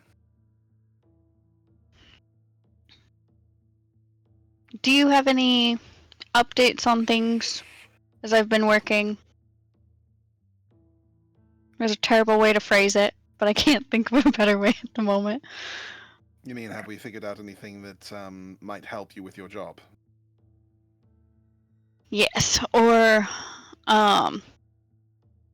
any whispers of anything. I've been off island learning about some aspects of it, so. No whispers that are reliable to speak of, anyway. In terms of further information that we've managed to gain, probably everything that you already know. I would surmise, but I'll go through it anyway, just in case. The book in question is one of a few of Enon Volkmar's old spell books. Supposedly, it has been somewhat cursed, so that anyone who is not of a particular willful mind will not be able to use it stably. And it will end up more or less casting on its own, so to speak. Needs a very powerful will to control it. That being said, if anybody opens it and begins reading it who is of anything short of that, then it would be very obvious where it's happening, since there would be probably quite a lot of necromantic activity going on. If you have anybody who is able to sense magic of any one particular sort, a quick glance over of any one individual home and an identification of necromantic magic would probably make things fairly easy. Provided, of course, it is being used. We don't know exactly who wants it and for what, but it can't possibly be for a good reason.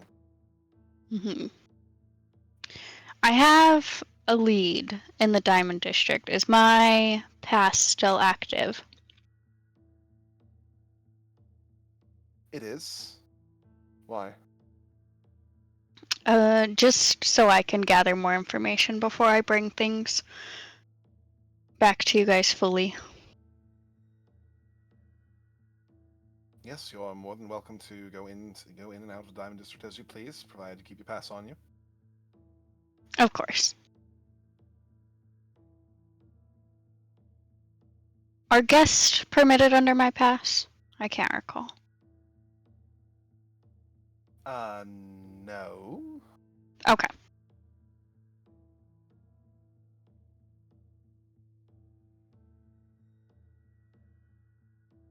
You might be able to get away with...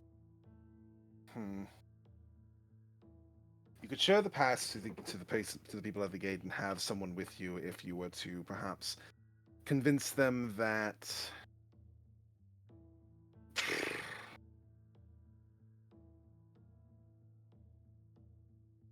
maybe you yourself are escorting someone under the pretense of an arrest. Okay.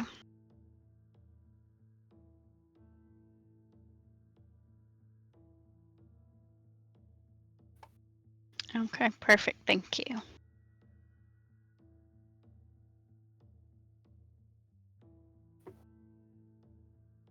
I think that is all I needed. Is there anything that you guys need me to keep my eye out for outside of what I'm currently doing?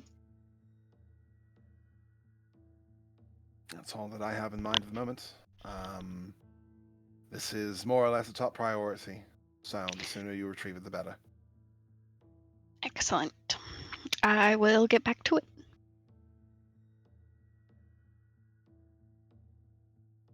And then I'm gonna leave. Short and succinct report. Nothing much on the Western Front. Yep. In the meantime, Okay. I do believe that Torque and Azalea are at a bar. Not a place that serves very enjoyable food, but a place that Azalea is hoping perhaps Kade will be frequenting in the near future. Which he does. As noon hits, Kade makes his way in. The various different other people here give him a little bit of a wave and a welcoming noise that sort of reverberates throughout the whole of the tavern. He wanders his way over to the bar and looks to the two of you. You haven't been eating here, have you? No. Then you must be starving. I know a far better place, especially for somebody who needs far more portions, like yourself, big man. Pork. He's right. He's right. No, he's right. Well then, why don't you two join me? I'm certain that you might have questions if you're here. We didn't have anything to do, so we came for a drink. Ah, I see. Everyone else doing the boring work and you waiting for them to get done then? Yeah, there's Pretty nothing much we much. can do. I completely understand the notion. He leads you guys away from the bar and takes you over to a series of stalls, one of which has what appears to be a series of meatballs that are being sold to people. Now, this is really what you want to fill yourself up with. It is 1 gold and as many meatballs as you'd like, which I do believe will work for you just well. Absolutely. Try not to run him out of business. There's no promises. She tosses the 1 gold. And an all-you-can-eat meatball buffet is just starts to get thrusted into Torque's direction as he just eats one, sets it down, eats another. Not Winter, sorry. Azalea is just kind of like, how many can he eat? I don't know, but I'm fascinated to find out. What about you? How many do you think? I'm going with 20. 24. Torque, make me a Constitution check. Constitution check. Yeah. That's 20. In that case, 20 bowls in, you get yourself feeling nice and satisfied. Mark, you're telling me you couldn't throw back 4 more? Listen, when I'm full, I'm full. I've been drinking for the past week. Oh, no problems, Torque. You feel free to relax and enjoy your digestive process. Well, you win. Indeed, what do I win? We didn't actually put a bet down. I have no clue. Well, I'm sure you'll figure something out in due time. Now, as he kind of gestures for you to follow him. He takes you to a somewhat more secluded space amidst the alleyways of Grovair. So, any idea what your group's next plan is? Obviously, you need to get into the Diamond District somehow. I know you have somebody who has a pass, but that's not going to get all of you in, is it? Definitely not. I don't think. No? Do you have any ideas? We're still waiting to hear back from them, and then Thathan is he has a meeting at the Mage Guild. So. Okay.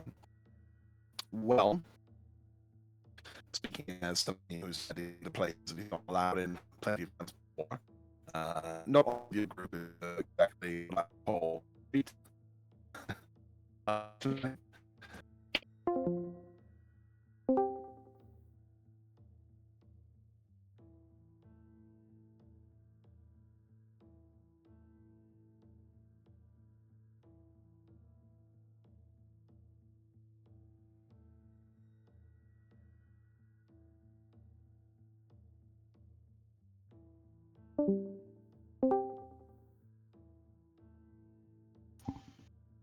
Hello? Everyone sounds like a robot. There we go. Is everybody fucking up? It sounds like Hello? Discord had a bit of a hiccup. Yep. Can y'all hear everything okay now? Yes. Yeah. Yeah, okay. What That happened? wasn't just me. No. No, it was No. everybody. Okay, good. I was hearing that sort of nonsense from everybody. All right. Where'd I lose you? I didn't hear a single word after I said that Thathan was going to the Mage Guild. Okay. Well, I'm not entirely certain what sort of plans are going to arise as a result of this meeting, but I do know that only one of you has access to a pass, and that's not going to work for all of you. And not all of you are what I would call the discreet sort. He kind of glances over at Torque in the midst of digesting his massive meal. Listen, if I get real mad, I can be real sneaky. I'll So, kind of give Kade a look, like. how about a little bit of suggestion from somebody who's very used to getting into places where he's not supposed to be? Of course, I'll take it. Now, there's a gambit, of course, that you can do, which is always not a pleasant one. The sewer tunnels. Fun. There's a sewer that lies beneath the entirety of Grovair, from place to place. You can basically go from any one place to another, provided you're willing to walk through enough muck and sulfur to get there. Does take quite a bit of time, and there's oftentimes various sorts of natural beasties that you might find down there of some particular danger. That being said, there is an exit point that I am aware of that is behind a small statue in the park of the district itself, which I can at the very least give you some basic directions on. Getting from one place to the other will still be a bit of a problem. Because you're unfortunately going to need to start more or less in the northwestern district before the farms, and then you're going to have to go all the way north to the park. So it is a trek. Outside of that, if that is not exactly your cup of tea, which I would understand if it is not, then there is the masquerade attempt. Firstly, of course, if you have anybody in your group who is capable of forging invitations, then that is always a possibility. If not, I suppose you could pay a specialist of sorts. I myself am not a forger, unfortunately. You could also potentially replace some sort of entertainment that might be heading into the Diamond District at any one point here in the future. Position yourselves as sort of an act of some sort, like bards or the clown act or something along those lines. What would you need to forge invitations? Would that be calligrapher supplies? Forgery kit. Oh, forgery kit. Oh, I don't got that one. Okay. You could bribe a caterer or staff members of various different noble houses to let you borrow their uniforms. That sometimes works. There's also the corpse cart ruse. The old corpse cart. Not exactly a fun one, but if you don't mind digging up some corpses, putting them onto a cart, and hiding the rest of your people among them and pretending that they are amongst the dead, then that is one way of making your way inside. The clerics of Thondra do last rites, and oftentimes that is done at a very specific spot in the Diamond District, as far as groups are concerned. Usually only important people, but, you know, find some important people. Or maybe a particularly asshole-ish important person right now, and maybe put him amongst the pile.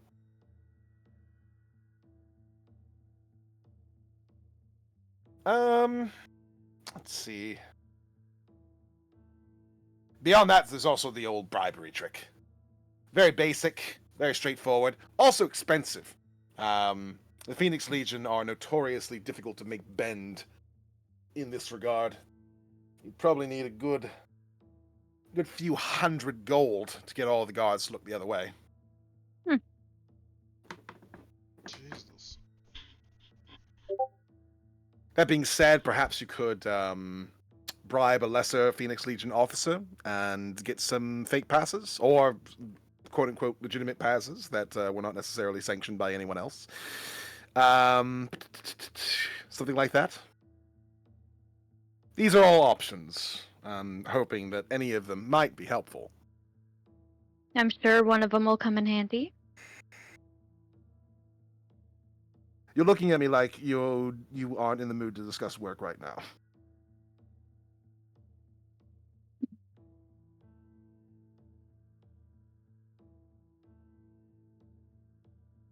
Not really. Right. Well, in that case, I have an apology to make. An apology. I'm thinking... How about I take you to see a show this evening? Of course, if you're not busy. So, Indeed. I'm sure I can make that work. But Not an sure if apology you're- for what? For boring you in the current moment, when I am more used to you being enraptured by the words that I have to say. I was definitely watching you talk. I listened, I retained it, but... Well, regardless, there is a show that I'm going to be seeing tonight. It is a lovely one. I don't know if you've ever seen ballet before. I can't say that I have. No, it is a special one. It's about a swan who needs to find a new home. A swan that has lost their lover. And I don't know if you know anything about swans, but they tend to mate for life. And sort of taking you through the emotional process of an animal like a swan learning to move on when the time comes. It is both a tragic and also very lovely affair. Sounds beautiful. Well then, I'll see you at the... Which house is it at? I do believe it is at the 3rd Street Show House. That is on the Southern District, near the... Not terribly far from the docks, but far enough away that we're not going to be interrupted by rabble, more or less. Where would that be? Right about here. Here? Alright.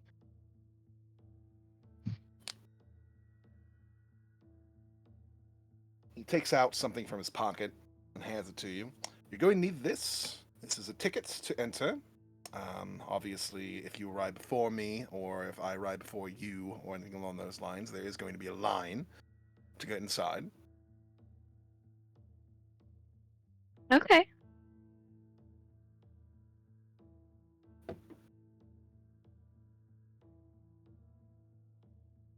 Unfortunately, while I would love to spend more time with you throughout the day, while you find yourself in the waiting wings on the bench waiting to be utilized for your particular talents, I am currently being utilized for my particular talents.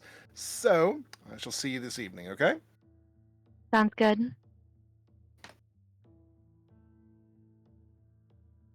And he gives you a chaste kiss on the cheek for moving onwards.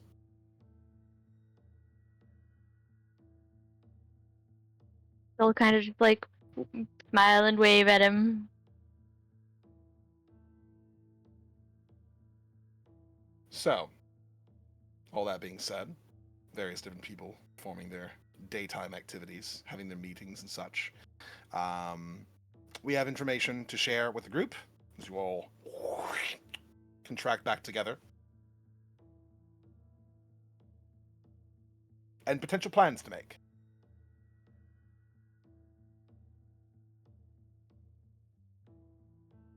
So I was able to speak with Silas Moonsong, and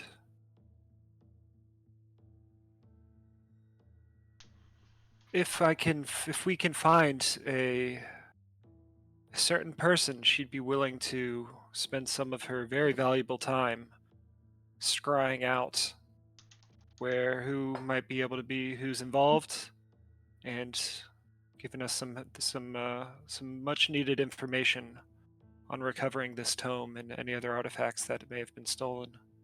If you have a name, I might be able to ask Kade if they know of him. He's known as the Stew Maker. The Stew Maker. Bald, sometimes wearing a wig, very tall. Does that name ring any bells for Nixie? Roll me history, Dixie. Let me find my character sheet. While he's doing that, I'll ask Kade really quick. I know he's busy. I'll apologize for bothering him. History. Yes. Nice. Nixie, you are very familiar with the legend of the Stew Maker. Supposedly over the last 20 years or so, he has been one of the most infamous people that one goes to whenever they need bodies disappeared. And according to what everyone has said, this may be an exaggeration, but it may also be true. He is responsible for the disappearance of over 300 dead bodies over the last 15 years. Damn. Somehow he's able to make them entirely unfindable. Wherever he buries them, they don't come in from the sea at all. They don't find themselves being washed up anywhere. They just disappear entirely. Cool. Hello, Clarice. I really hope this isn't like some guy that actually makes them into stew and then sells it at the fucking docks. Friggin' Sweeney Todd of Grove Air. Maybe they can't find the bodies, so Maybe they're being eaten. Be very wary of any meat pies you encounter. Why the fuck else would I he look be at called Torque. the Stew Maker? Huh?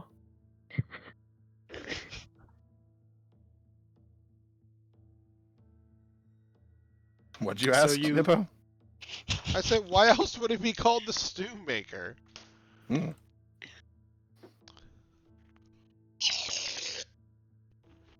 So you've heard of this man? Whispers. Yes, that's what she told me. He seems to be an enigma, very difficult to find, but I believe we must do what we can.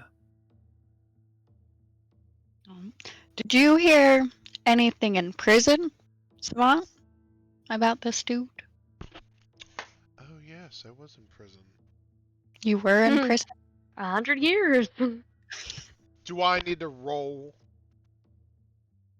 I will say that on a baseline, you'd probably already be aware of people speaking about a Stew Maker before, but if you'd like to learn more than what Nixie already knows, you may feel free to roll a history check as well.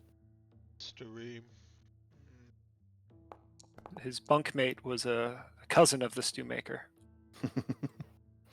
No, A but distant over the cousin. course of the last century, you've, well, at least in the latter half of the century, you have found that there are a decent amount of people who have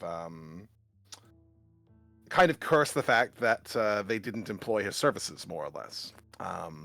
That it's always more or less a guarantee that if you are responsible for a murder or of any one particular sort, whether it be the intention behind your crime or as a result of your crime, like say you're mugging someone, you stab them a little bit too badly, or you're robbing someone's house and they wake up and find you, get into a fight, kill them, things like that. It's always worth it to invest the money into the stew maker because he always makes sure that nobody ever knows about it. Sounds like a good friend to have.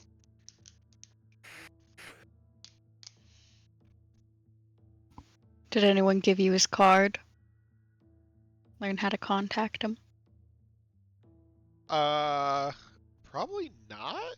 I mean, Yeah, how do you get a hold of this guy?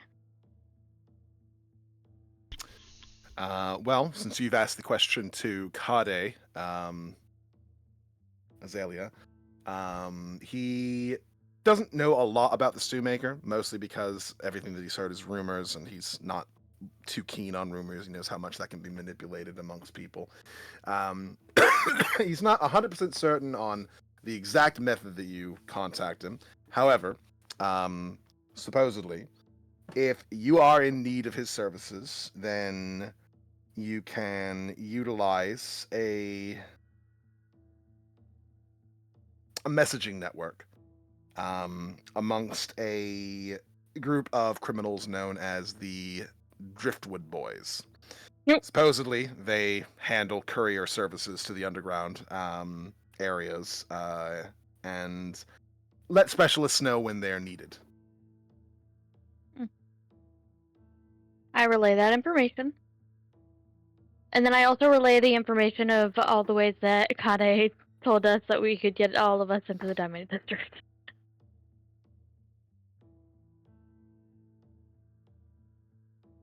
Well, I hope you don't suggest we murder someone in order to find him.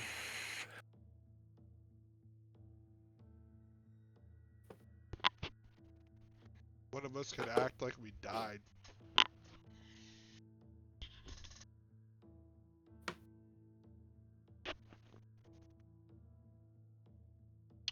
Would have been a Alright. great time for a Well, captive.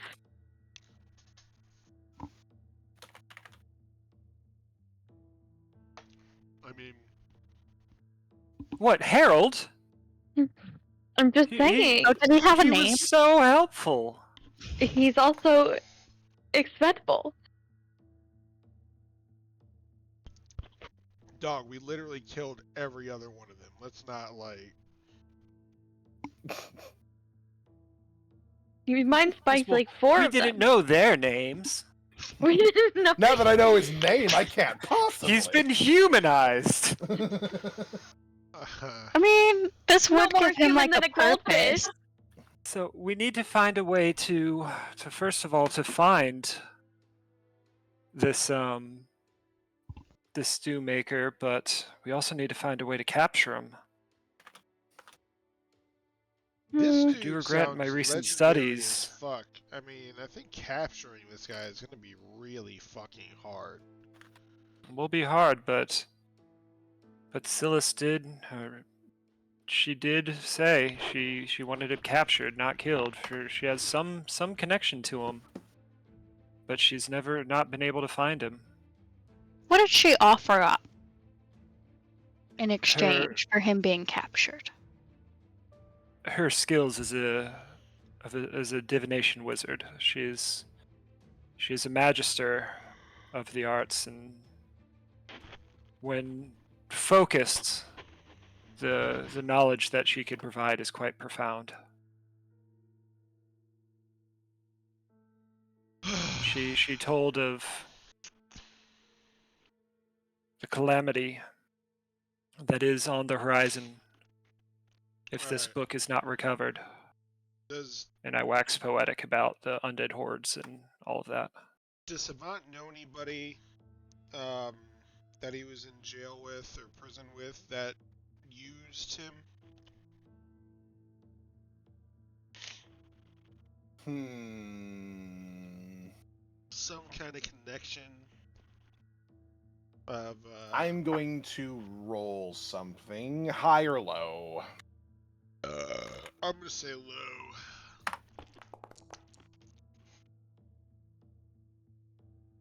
Damn. You are aware of someone who has used them. Heck yeah. Oh, I thought it was a 20. Okay. Who's that? A brutish individual by the name of Tonk. Bong. Tonk is a half ogre, who got into a bar fight and got a little bit too violent with one of his opponents. And when the guards ran off not when the guards ran off, when someone ran off to get the guards, he panicked, grabbed the body and stashed it somewhere, and then managed to get a hold of the stew maker to make it disappear. Now, while that helped him in terms of them not being able to prove that the person's dead because they had no body to demonstrate that to be the case, he was still witness beating the hell out of the guy. So he still got in jail for that.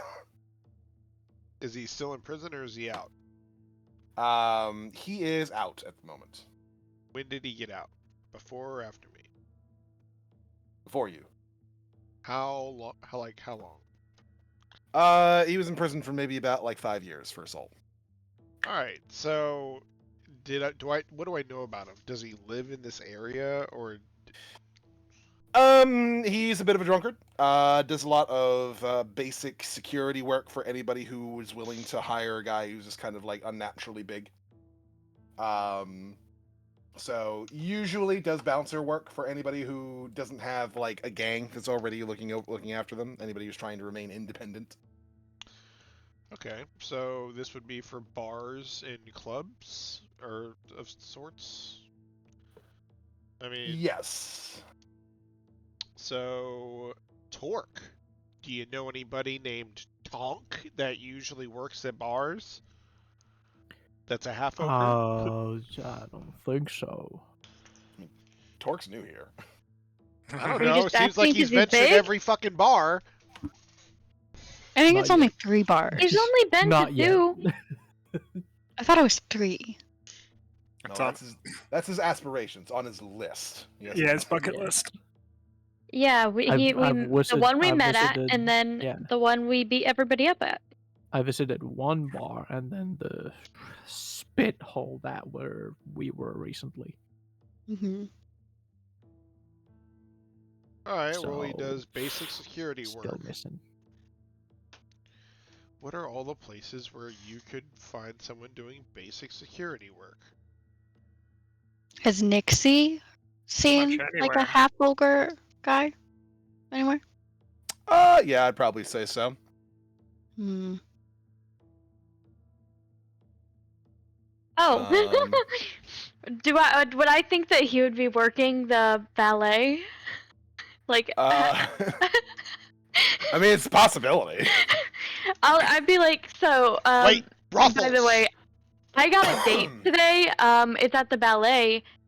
He might be working the door. I heard that it's kind of big. It's a show. Where he are might the be working there. brothels? Savant's not listening. You've been Up in here's a jail for 100 years. brothel. I'm sure you know where they are. What do you mean? I'm a man of God.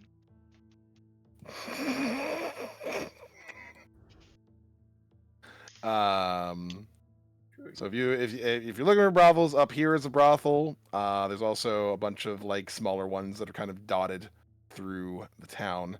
Holy crap. Is there a main one? Many of them are more like taverns that have the occasional prostitute that works at them that just kind of sits around waiting for somebody, as opposed to being a dedicated brothel. But yes, this one would be the main one, the Silver Scarab. Oh, I see. The, whatchamacallit looking thing. What's Not that too kid? far from the church and not too far from the Diamond District. Making sure that everybody who has a need that they might not necessarily be proud of doesn't have to go very far. I say we visit the what's that game that this looks like, where you have to go do all the things in space and then you kick someone off? Among Us? Yeah, that looks like an Among Us person. I think it looks like one of I those hate like you. diver's helmets. It looks exactly like it. I see it. We're gonna Because go to the diver's Among helmets Us are kind of waffle. what the Among Us people were based on. I don't know And about then that we one. get to- We need to They're little find space dudes. a Tonk. Okay. You're Did not anybody half hear me ogre, about are maybe you? him working the ballet today? I did. The I think valet. that is a great lead. I don't know if the valet is like what bouncers. I think these are two different things. Well, he could also Also, be a he's half bodyguard. ogre. If he's valet, like valet for what? Car? Like, what do you mean? Ballet, a ballet. There's no. Rich people going to the not rich part of town for a show, bringing an ogre to scare off anyone who might want to mug them or whatnot. Should we split into two groups? Speaking of, I know Nixie heard me. I will not be free later today because I'm going to said ballet. So. Okay. I would like to describe to everybody what Tonk looks like. Aside from Okay. being half ogre. In that case, I will be able to provide a picture of Tonk.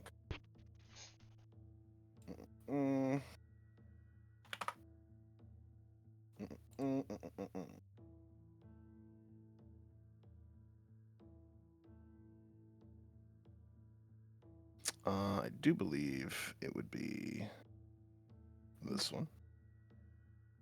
I mean, does Tonk seem like a down and dirty kind of guy? Yeah. Like the brothel going type? Yep. Do I don't- recognize I him? like him. That's Tonk. I don't know I if know he'll I be outside expected the it. ballet. Wasn't expecting a Jesus. half ogre to be so cut. That what prison dude does. is Cool. Got them cum gutters. Whoa! What'd you say? I have never heard that before in my life. I've never heard that did you before. just say? Hold on. What? What? None of y'all have seen Rick and Morty before it got cringe. No, hold up. You said cum gutters, dog. What? Yeah, God what? damn it. What episode is that one from? It's from the they're on the the meta train. Oh my god. Okay, alright.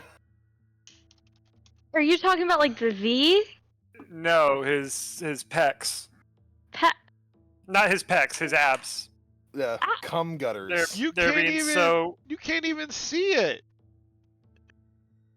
Well, I'm not talking about Dog, the V. I hate you. I had to Google cum gutters, and all I see is dicks, dog. You Why suck. would you look that Why up? would you Google that? Because I didn't know Why what the would fuck. you ever Google I don't know that? what the fuck he's talking about. I don't know what a cum gutter is.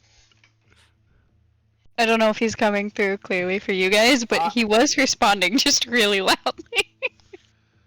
Oh, what the fuck, dude. Burp. That is You're welcome. absurd. Really brave to Google that. I'm gonna say cum gutters at least 4 times tomorrow. Yep. I thought cum gutters were like the 2 dimples on a girl's back, you know? No, those are Venusian was- dimples. I was imagining the V. Yeah. I that's feel like what that they makes are. more sense. That's what it is, but No, he said I it was believe the so. like it's ab. abs. It's abs that are so incredibly well formed they could store water. I am literally, when I Google it, it's showing, it's literally the V. Stop Googling it. No. At least it, do Urban Dictionary. Bruh. it literally everywhere says cum gutters are the V. Which makes sense because like it leads down. Why are we talking about this? No, actually, I know why, but why do we continue the conversation? It's an interesting topic. It's just I don't know. We got Just- derailed. we had to understand. We had to understand the term. Yo, Mhm. yeah, I mean, Sure, Topi, whatever. have you ever heard that term? I've watched Rick and Morty before I got cringe. I have heard that before. Okay. All right. I didn't. Anyways, you got a brothel and you got a ballet, and you're wondering whether or not Tonk's going to be at one of the two. Well, Alright, I have to go to the ballet anyway. Who wants to hit up the brothel with me? To the brothel. To the brothel, she says. Hassan, you seem like more of a ballet guy. She called you gay.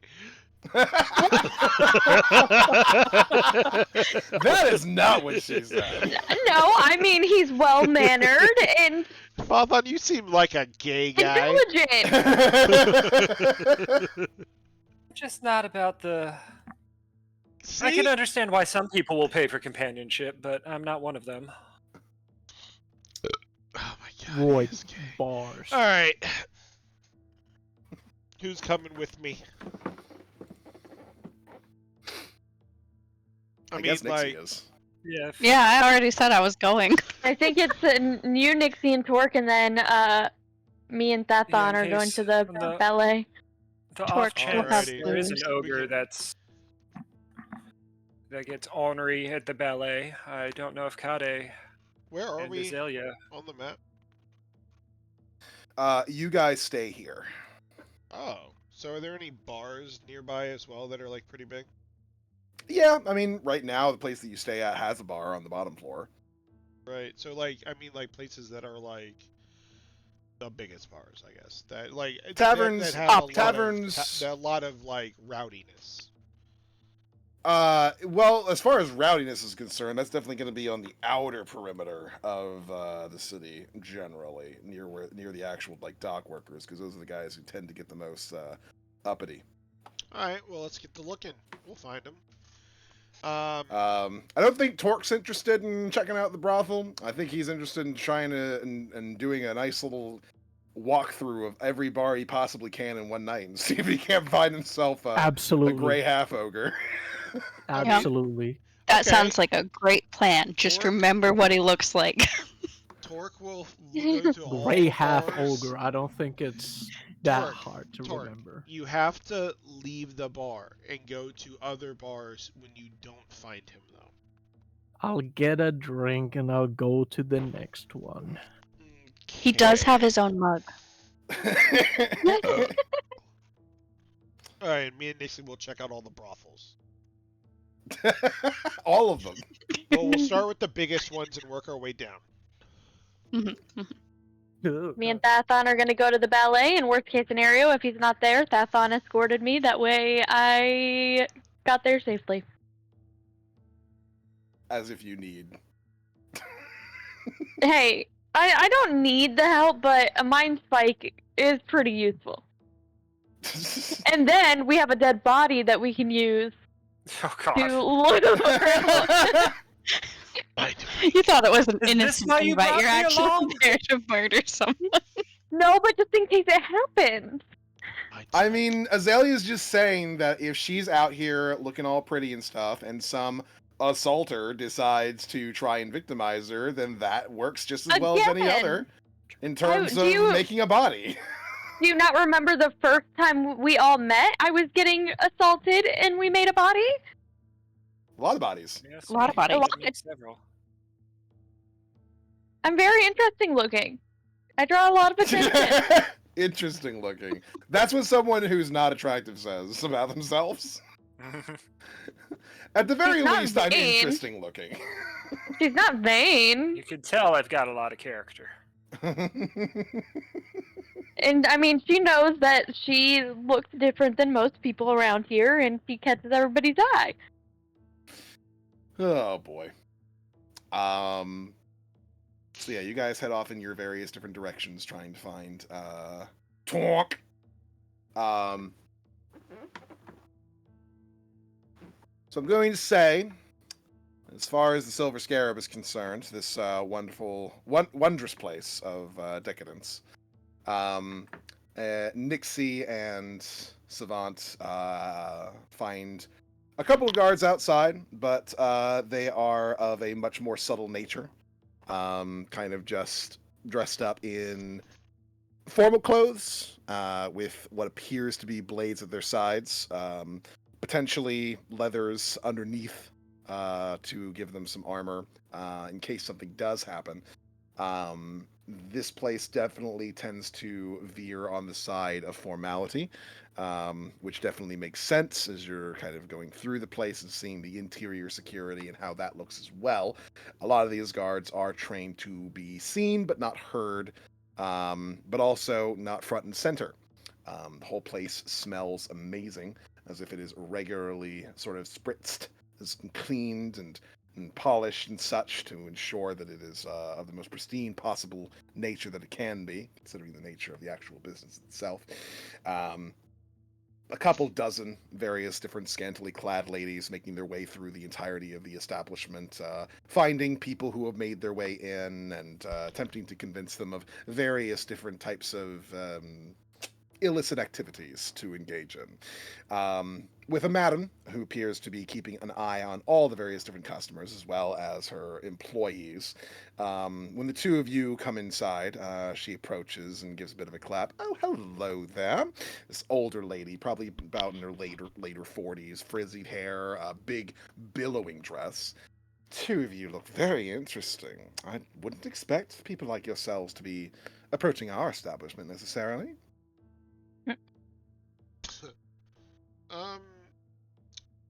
Yeah, we're not really here for business. We're kind of looking for an old friend of mine. Perhaps he is a frequenter.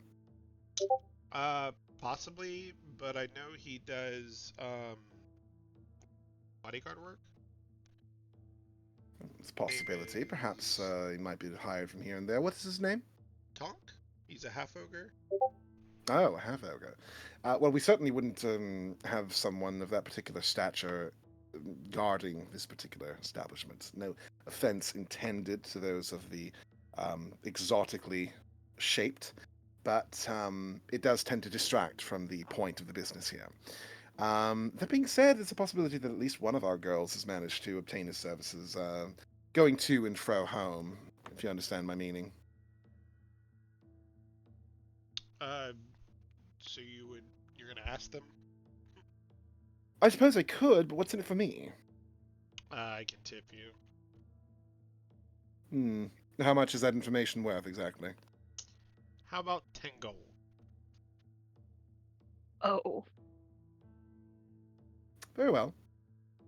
Ladies! She claps her hands and kind of gestures for all the women to follow her into a back room to have a discussion. Which, of course, brings about some sour looks from some of the customers here who were looking about ready to purchase, and now they have to wait. After probably about 10-15 minutes, she emerges from the back along with the rest of her entourage and approaches you. So, as it turns out, one of our girls has managed to obtain his particular services, this Tonk fellow. Big Gray? Yes. Yes. So that would be Primrose. Now, she told me that she managed to obtain his services after having seen him at a tavern on, I believe, the southeastern docks. Okay.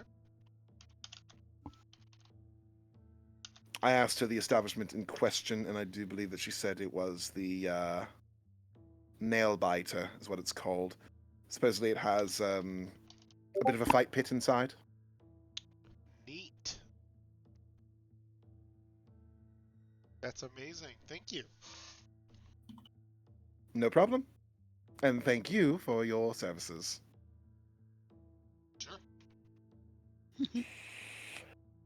She takes your 10 gold, sends you on your way. Because you're not a customer. She needs room. To the nail biter. In the meantime, Torque, I'm going to need some constitution check. Or save. Because I want to see Alright. exactly how many bars you managed to get your way into.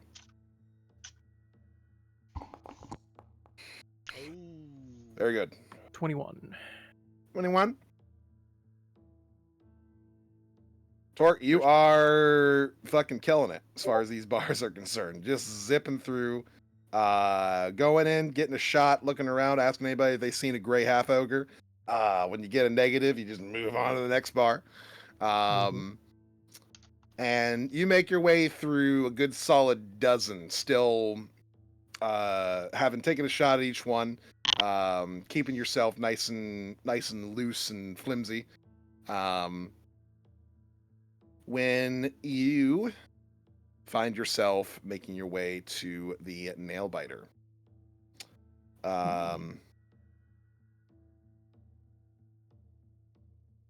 there is a fellow up front who does appear to match the description that you've been given by Savant. See this hulking fellow, about the same size as you. Big pointy ears, gray skin, red eyes. Arms crossed as he's looking at people, giving them the evil eye as they head inside.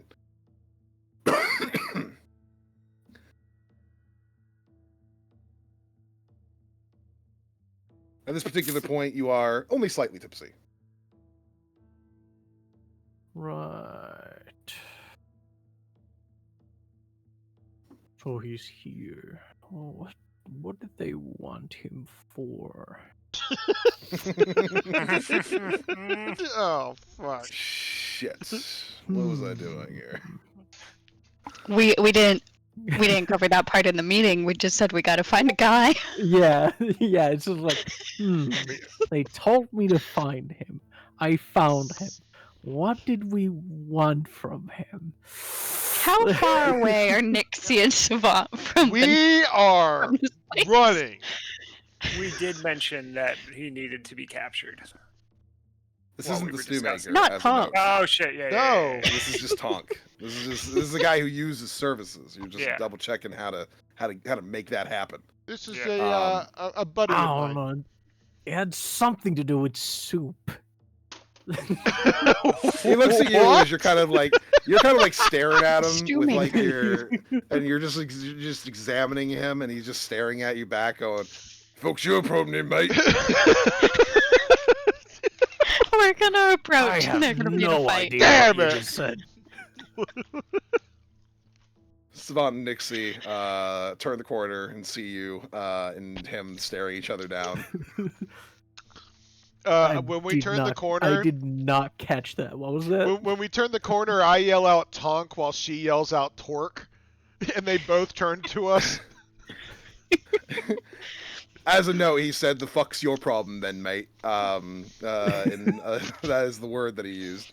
And he looks as he is being called, and gives a slight nod. "Savant, how's it then?" Good. How are you? Can't complain. Working. Well, I gotta be honest. Kind of have myself in a bit of a pickle here. Oh, yeah? Can I speak to you in private, please? I'm not supposed to leave the door. Ah, come on. Oh, I can take your place. How similar does Torque look? Oh, yeah. Yeah, no, I can take your Actually, place. Look at him you have a were very like, I'll similar watch build. Actually, that's a good idea. Alright. Just make sure you give everyone the stink eye when they come in so they don't feel like getting all uppity. Very well. Torque is like shifting his face to make a nasty ass meme look. He heads over with you over towards the water where there's a lot less people. Savant. Right then. What sort of help do you need then, mate?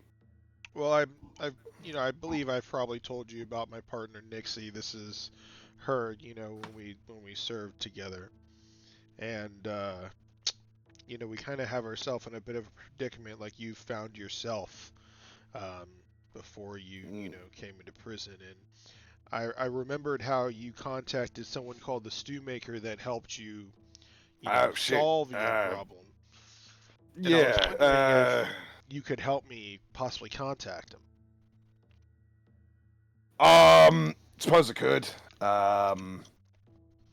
When I got into it, it became a bit of a back and forth because they wanted more details. What do you mean? So, well, just saying, I got a body. Not enough, apparently. The fella don't meet you. He goes and he gets the body and he takes care of it. Point is, you're not supposed to be seen with him or the body. That's the whole notion of it, right? Right. So, what you need to do is you need to give him the point that the body's at, and sort of, I think, an express payment up front of 50 gold. Sure, that's actually reasonable. You do that, and I believe within 24 hours it's supposed to be gone. I don't exactly know when, but so long as you can keep it in a place that's not going to be found for that long, should be gone. All right, so how do we contact him, though? So you got to give a letter to one of the Driftwood boys. Letter to who now? A letter to one of the Driftwood boys. Driftwood boys, okay. You can find them all over this section of the dock. They've got tan bandanas on. Dock 10. No. Anywhere along this section of the dock, they have tan bandanas on. Tan bandanas on. Fuck me, mate. Listen, I'm not the first person who was not understanding what you were saying tonight, all right? I appreciate the help, though. So tan bandanas on, and I just give him a letter, and that's it? Location of the corpse, and 50 gold. Gotcha. And you're also going to want to tip the actual Driftwood boy 5 gold. You're probably never going to see that 50 again. Yeah, that makes sense. Bandana boy. All right. Driftwood boy. Tan bandana. Nah. Why is this hard? No, I was just making fun of them. But Okay. all right, so you don't ever hear anything about it after that. It's just taken care of, and It's just taken care of. I mean, when they arrested me, I thought they found the body, but then they kept me for about a week while they searched, and I know they searched where I kept it, and gone. all right. Awesome. Does it matter how old the body is? Not necessarily, no. As long as you need it gotten rid of. And it doesn't need to be somewhere private. It can be literally anywhere. Like in the bushes in a park or something. So long as, of course, no one else is going to stumble across it, because then you got yourself a problem. So it needs to be somewhat private. Yeah, hide it in a bush or something. Gotcha. Stuff it in a box. All right. Nixie, do you have any questions for him? Oh, I thought I was with Torque regarding the door. No, I introduced you to him. Oh. Ah. Folks just mean mugging people. I do not have any other questions. Right. All right. Well, we'll let you get back to work. We really appreciate it, man. Here's 5 gold for your trouble. Thanks, mate. Oh, I've got a question. You two dating? No. No. Why? Just saying, she's a pretty one. She is. You doing anything tonight there, lovely?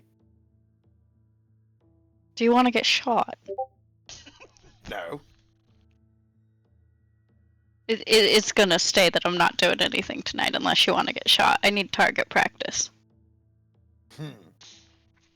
Well, We I don't also like need a that. body. Right then. Suppose it's back to work for me then. Yeah. Primrose says hi, by the way. Oh, she's doing all right. Is she good? Yeah. She says hi. I know I shouldn't, but I mean, who can say no? No, I feel you, man. All right, have a good night. Torque. You too. All right, come on. How many bars did you get through, Torque? What? How many bars? A dozen. Dozen. Yeah. More or less. Good progress. I heard there's a fight pit down here, Torque. You say what now? There's a fucking fight pit, Torque. You said what now? Where would Like this a fight club. fight pit? Okay, but like seriously, do we have any reason to go down to this fight pit? I mean, Torque wants to. He's drunk. Shits and giggles mostly. Maybe we don't Torque's propose drunk. the fight pit. I mean, like, oh, I'm With a sorry, tipsy Torque. Phaethon. You wanted to go see the ballet. You didn't get to come see Torque beat the shit out of a dozen dudes. Do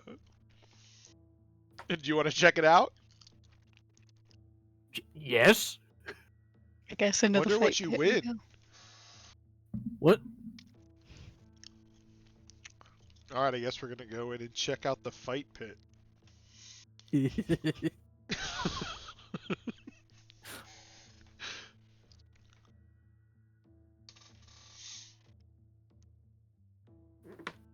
Dundee? Sorry. I got distracted. What was the question? We're going into the fight pit. We're gonna Going go in the fight check pit? out Okay. the fight pit, yeah. Well, you guys head in to check out the fight pit. Before we deal with that, I'm going to head on over to our ballet watchers, our culture enjoyers. I'm a kade enjoyer. I have never seen the ballet before. Not even watching the ballet. As you guys are waiting in line, Kade kind of makes his way over to you guys. Hey, sorry I'm late. So you brought a friend? It was for work. We were trying to find someone. Really more of an escort. Just wanted to wait till you got here, so I made sure she was in capable hands. I see. Well, all things considered, I'm fairly certain that if we were to be attacked, she'd be the one defending me. Oh yes, that is true. Still, it would be a waste for you to come all the way out here and not enjoy perhaps the show itself. The tickets are free, so shouldn't be a problem. Yes, I just don't want to be a third wheel. Oh, well, I've already gotten 2 tickets that sit next to each other. By the time you get yours, it's likely going to be on the other side of the place. Okay, all right. Then I would be intrigued to see what the ballet is over here in Grover. In the meantime, perhaps something that might be of another interest of you is that there is a particular reason why these tickets are free. The entirety of this particular show house has been, well, bought to run this very specific show by a high roller, so to speak. Do tell. There is a man that you may or may not be acquainted with. I'm uncertain if the name Dracor Ironvale means anything to you. Well, is Phaethon familiar with it? I thought Dracor and Ironvale is just someone Savant knows. I think it's just somebody that Savant knows at this current moment. Okay. And maybe Torque. I don't remember what he told Torque. Well, he is the leader of the Ironhorn chapter here in Grover. Supposedly, and this is just rumors at this moment, he had a daughter once who actually performed in one of these particular shows, specifically this one, the one the rendition anyway. And I suppose he occasionally gets a bit wistful. I'm here to impart, keep an eye on him, while also spending my time with this lovely lady here.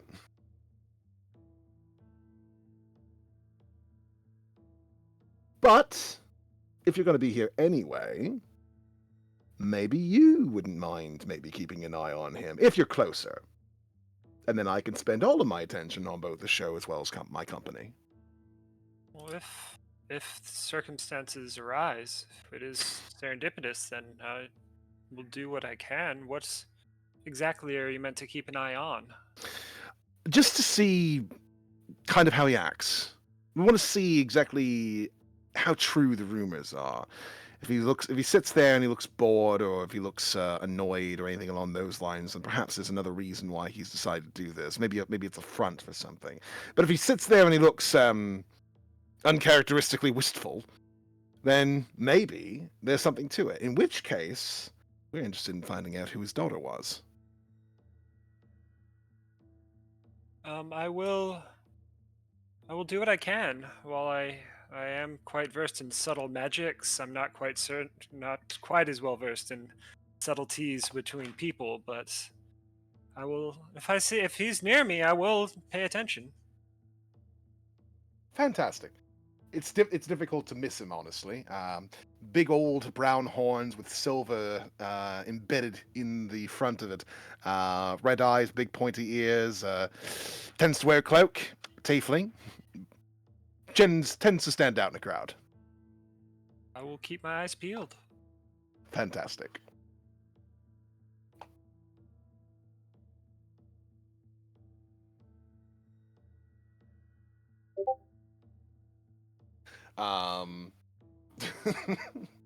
Sorry, I just saw, and this is Kade, my gay friend. You guys go inside to the ballet, the show house, so to speak. You find yourself sat further back than most of the rest as a result of being a bit of a late getter of the various tickets here. But as far as the person that you are meant to be watching, he's been here since before the crowd started to make their way in. Sat directly in the middle of the whole of the sort of viewing area, directly to the left of the middle aisle that people are using to get themselves seated. His whole row has been sealed off, so it's just him sitting in that particular row, at least on that side, so that nobody ends up kind of trying to scoot past him to get to his seat. And as everyone is getting seated, the show begins as a woman in a ballet outfit, a pure white one, begins the sort of dance, and the song begins, and this sort of peaceful music kind of fills the air as these slow movements then begin to wield an interpretive dance to tell the story of the swan who lost her lover. Throughout the whole of the show, it is very clear that Mr. Ironvale is not at all deviating from watching what's on stage. He's not leering. He's not looking at these women dressed in these outfits and looking like creepy or anything along those lines. Instead, he looks somewhat relaxed. He sat back, and he looks thoughtful as he's watching.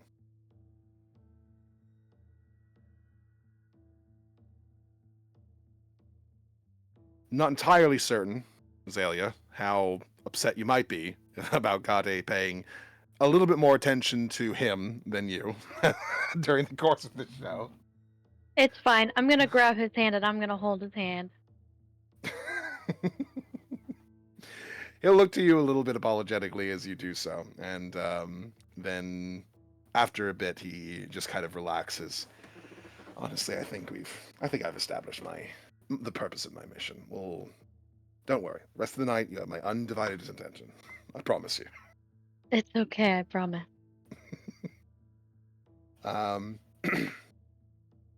So that show continues to go on. Show itself lasts for about an hour and a half, with a 15-minute sort of break for the dancers.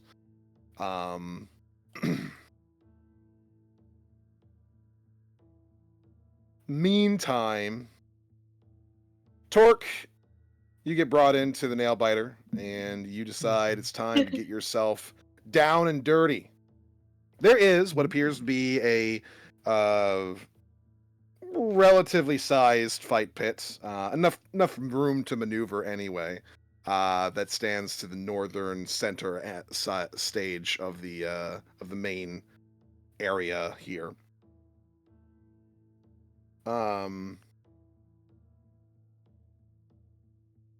And you make it very clear that you're interested in getting a bit of a fight in. The unfortunate bit is that you are a very intimidating looking individual, and not a lot of people are willing to just kind of like step on in there and fight a guy who is much taller than the average person and also much wider and has like a chiseled physique. Yeah. So, you know, you're sat there waiting for a little while, wait to see if anybody gathers up the courage to approach you.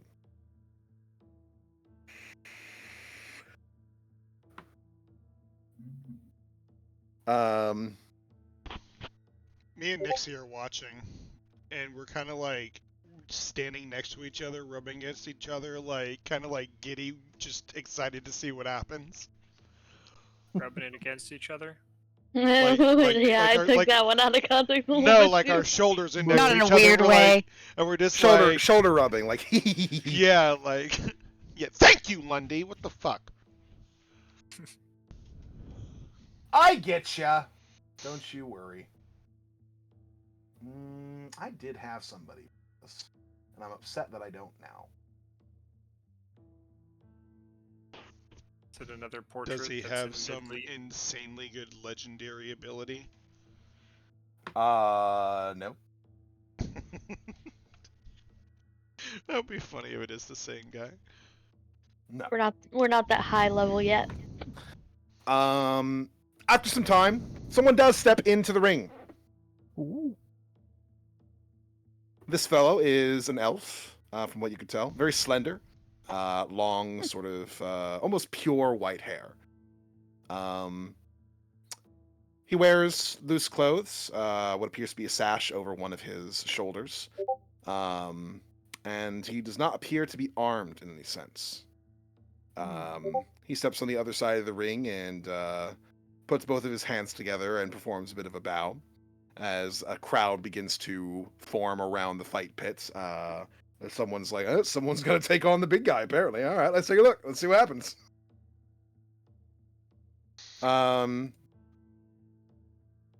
I don't want to roll out a whole, like, a duel, which might end up taking quite a bit of time, depending on how bad rolls are.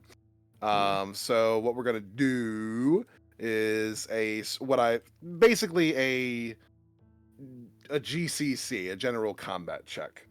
Okay. So roll me your attack, let's say 3 times, and let's see how you do. Wait, And then is there like, are there prizes or like, how, is this just a fight bit? it's entirely dependent on whether or not anybody starts up a betting pool. Attack roll Nixie? 3 times. Can we start a betting pool? Nixie should Sure. take up the betting pool and then pickpocket. I will say that the odds are in Torque's favor right now. Y'all bet So on each side. what was it? Attack Uh, roll 3 times. Yes. Just If I attack roll 3 expe- times. If I expend a rage charge, do I gain any bonus on it? God. In this instance, no, for a very specific reason that I will alright. explain in a second. Well, royalty, so just frost vein 3 times. Like, I'd like to start up a pool before he rolls. okay. Okay. I will say that the pool is gathered already. Wait. Pool's gathered already. Oh, I thought I could actually bet money. Yeah. So Oh, wait, I how didn't- much I am I didn't- able to bet? I As didn't- much as you feel like is reasonable. Let me ask the more important question. Does that roll count? I'm going to need you to make your decision as if that roll didn't happen. Because you said Okay. you were putting it in before. Do I Hey, delete sir. that one? Oh, Let's see. I will do. How much are you doing, Nixie? I was just gonna do 5. 5? What the fuck Yeah. is 5? What do you mean 5? Make a I don't decision. know. I'm gonna do 40 I was just gonna do gold. 5. Okay. You're going to do how much? 40 40. gold. Okay. Give me 2 more I'll take rolls better. there, big boy. Listen, I'm here for my boy, you know? Hey! Yes! Oh, I thought it was gonna be another one. Pretty good, pretty good. Ooh.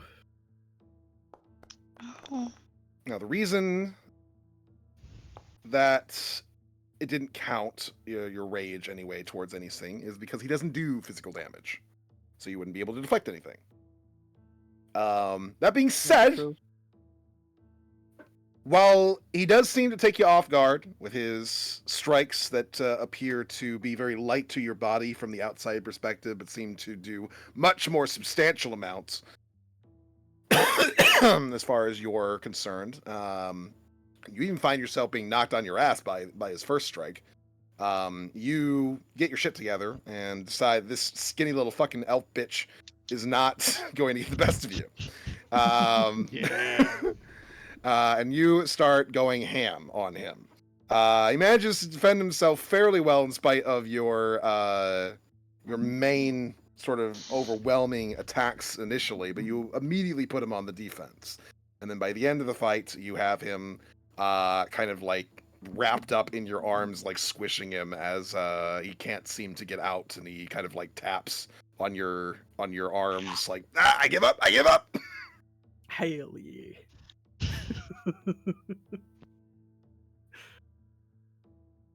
So I just drop him down and extend my arm for a handshake. after he gets his breath back, he will offer you a handshake back before kind of rolling himself a little bit and going, pretty sure you snapped the rib. Oh, I'm sorry about that. Yeah, it happens. It happens. I'm the one who asked for it.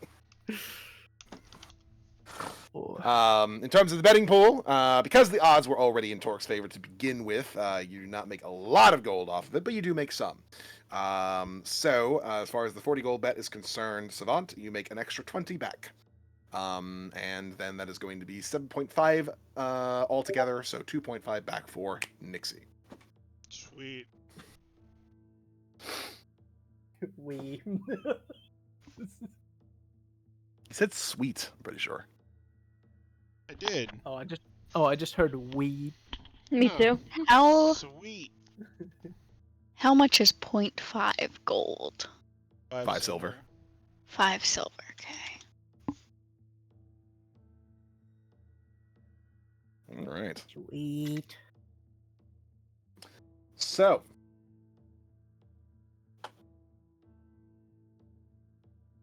you guys have everything you need.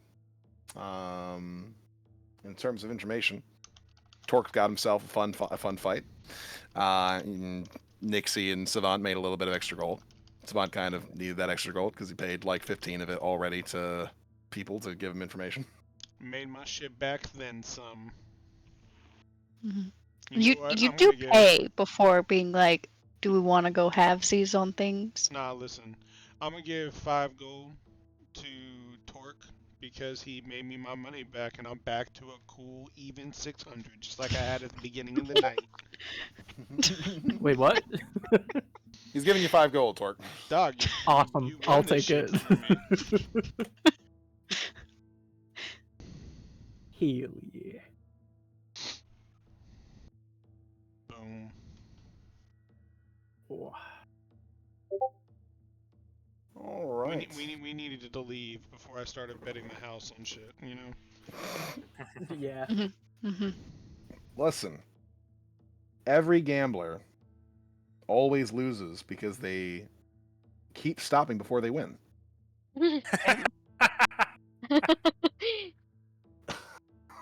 I won, though.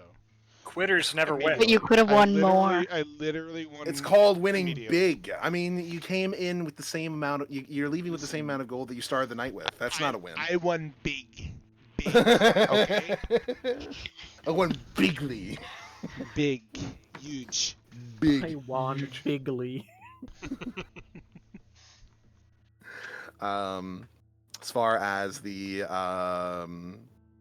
ballet watchers are concerned, when that wraps up, perhaps for a moment when you guys reach back outside, Kade kind of gives a little bit of a stretch. Well, that was fantastic. Good way to punctuate the evening, in my particular opinion. Azalea, I have a question. I might have an answer. Now, I don't want to seem like a rude and overly boorish gentleman, but it has come to my attention that we have been out a few times now, and at no particular point have we spent the evening together. Yeah. I'm just gonna walk away. you Start looking you- at the architecture of the hall. You start walking away so they can have that conversation. So I was just wondering whether or not you'd like to, whether it's at your place or mine. Well, I currently stay with Nixie in a Mhm. hotel room. That would provide a bit of a problem in terms of intimacy, I think. Nixie does have Yeah. other housing. Put a sock on the door.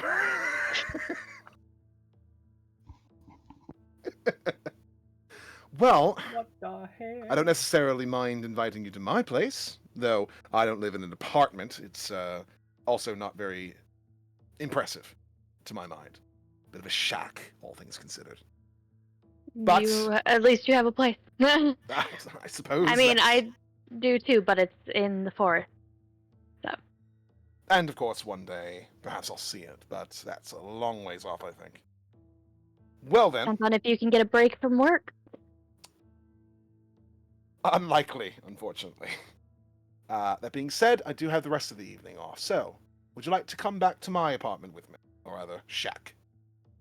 Sure. Fantastic. He loops your arm into his own and whisks you away back to his home. Is it an actual shack? I mean, it's not impressive. It's like one floor, kind of like 3 small rooms, including his bedroom. I live in a small cottage in the woods. I mean, in the Yeah. forest. It's like It's probably comparable to your cottage, honestly, in terms of size. mine's just cozy books and animals and plants and shit. So you guys enjoy a ever so comfortable evening. And the rest of you, of course, have gotten your drinks, you've gotten your shows in, you've taken in the scenery, you've fought, made money, spent money, all those various different things. And I assume, now that you have your information, we'll be utilizing that information as soon as possible. So- Whether it's this evening or the next night or the next day, I'm not entirely certain. So there's a thing that Fathan would have done after separating off from them. Mhm.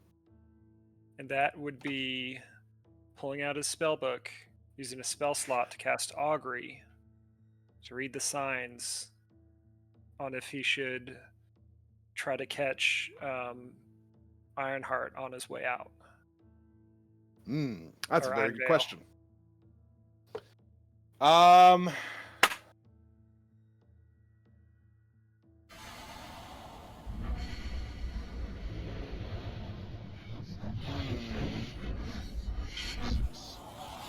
That's a long one. I also like to have nightmares.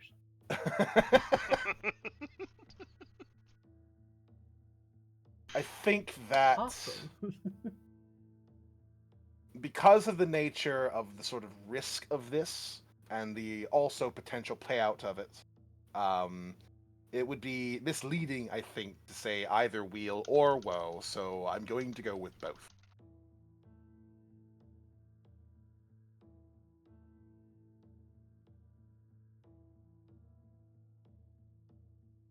Got it.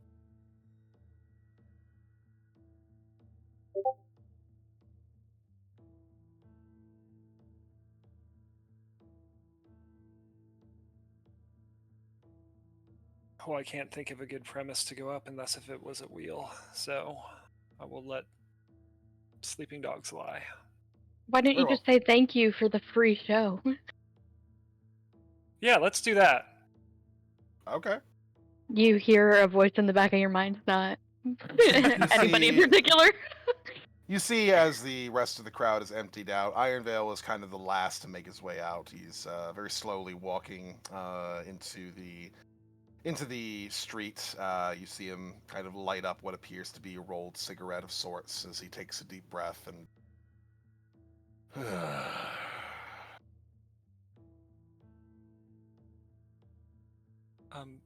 Pardon me, sir. Hmm. I've been led to believe that this lovely production I was able to attend was thanks to you.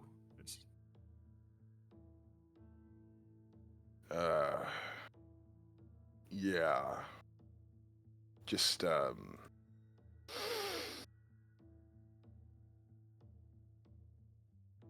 part and parcel of putting it together. Seemed a waste not to let other people enjoy it too.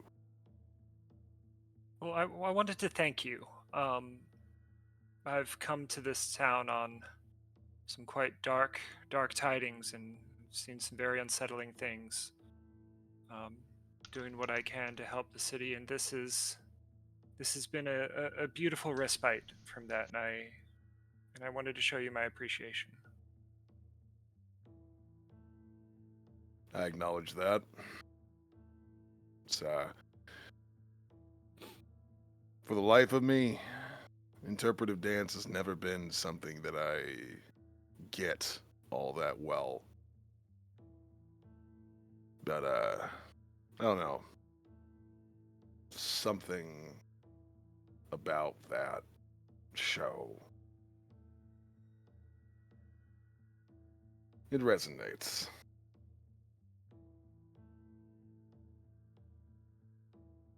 Something about it's so beautiful. It's in a bittersweet of loss, and I can see as well as me thinking of my past. You lost people? Yes, both by choice and some by fate.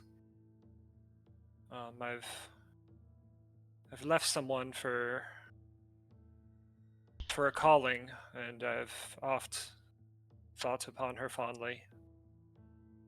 And I come here trying to prevent a much greater loss that's befouled me and my people. And it just brought it to the forefront of my mind.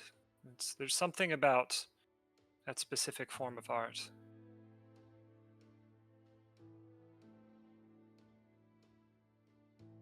We all lose people from time to time.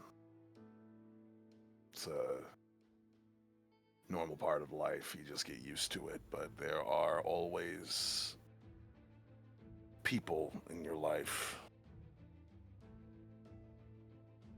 It doesn't matter how much you understand. You're never really going to get over it. Part of it drives you, whether you want it to or not.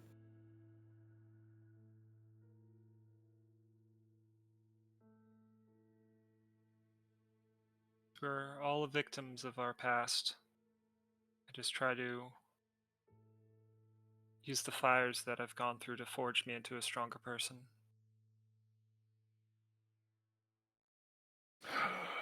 It's a good way to look at things. I've never personally been able to get stronger as a result of mine.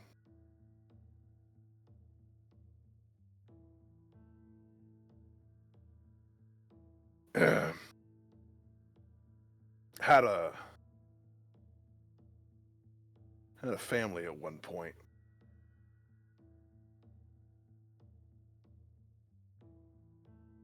Now, my wife, tragic, but one I could understand.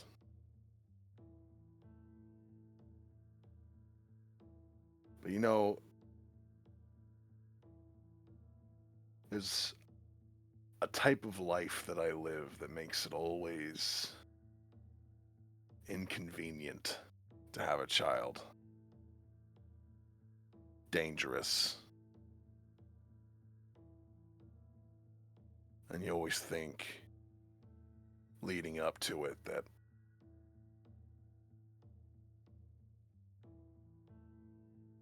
your life is too dangerous for them to be a part of. But once you have them, you think, what kind of life would you have without them?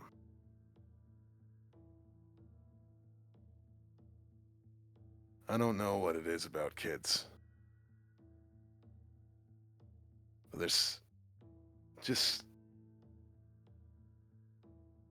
something about them that changes a person.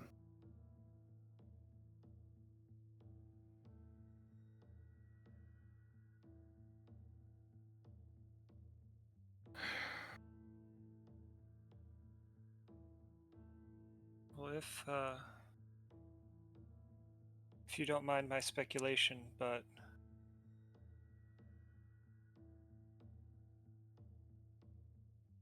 I do know that some people would want to drive their children away if they're amongst they live their lives amongst danger. And a necessary pain in order to protect them. But in my very limited experience, and speaking with those amongst my travels, it is far crueler to rob a child of their loving parent, even if that does mean the child is indirectly related to whatever danger that parent may go through. A net positive, if you will, of a horrifying day versus a lonesome and isolated life.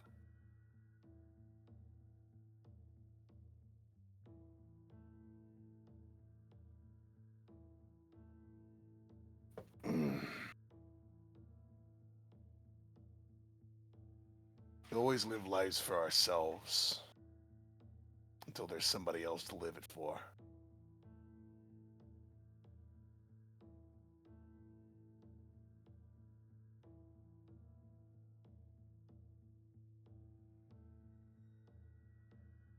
What's your name? Pathon Togwanath.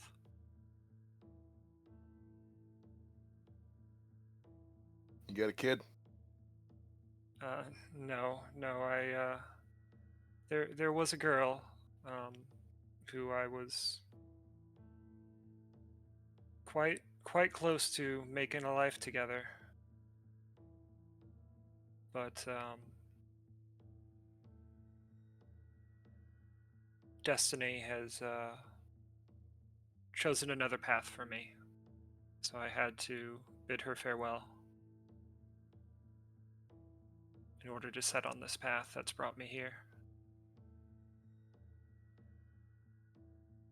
Sounds like you got a lot of shit that's driving you forward here. There is innumerable lives on the line if I cannot do everything that I can to help mitigate this coming disaster.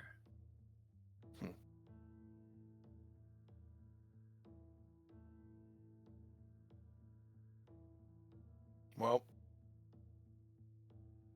when you do, after you're done with whatever business you've got,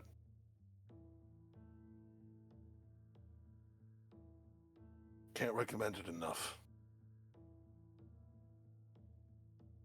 Even if you're still dealing with all this danger you're talking about. If you find the opportunity, trust me when I tell you, it'll only make you stronger.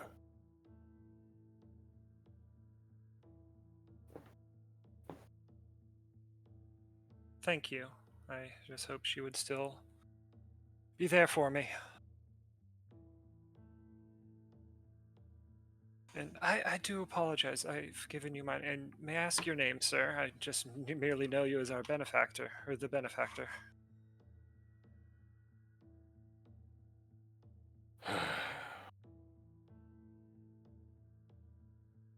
Iron Veil.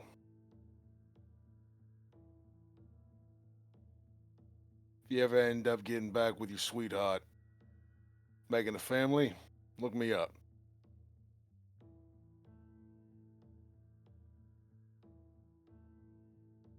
I will do so. I'll take her to all these lands that I've traveled, and I'll hopefully see you again. He takes something out of his pocket.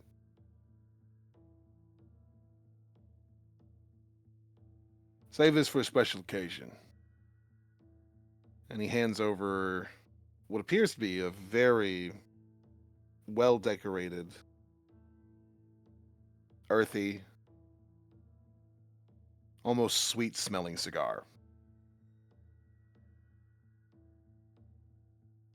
I know you probably don't smoke. You don't look like the type. But that right there is for a celebration. And trust me, it'll be satisfying. I don't know what to say, other than thank you. He lights his own cigar as he walks off before giving you a slight wave behind him. Stay safe tonight. You as well, thank you. Have a pleasant evening.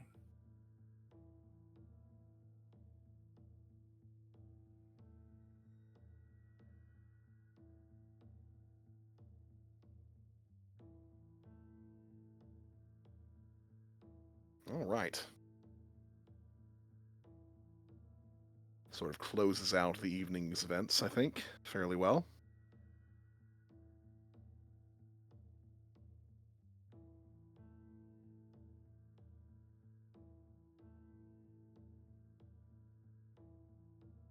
I imagine you guys will be waiting until the whole of the party meets back up to send your letter so that you can keep track of movements and such.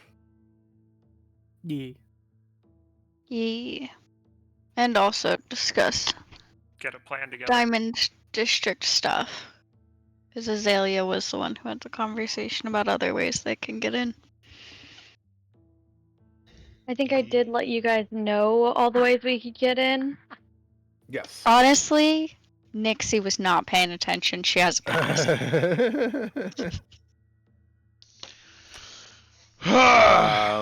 Going over them real quick again. The sewer tunnel. He has directions I did for there, remember but that's that. the very that's the most direct, but also potentially dangerous route.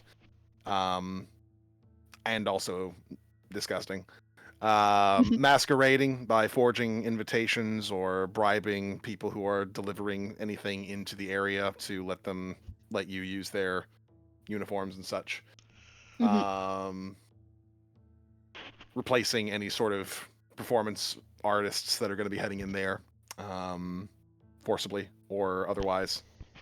Using a corpse cart, finding some sort of high-ranking individual who's dead and bringing them into the place along with the rest of you guys pretending to be corpses. Use that as a way to get inside. Or just basic bribery and blackmail to some sort of Phoenix Legion officer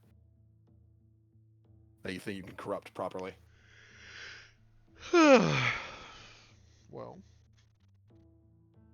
Those are all Which Kade ones? suggestions anyway. Which ones sound doable to those of you who need to utilize these paths?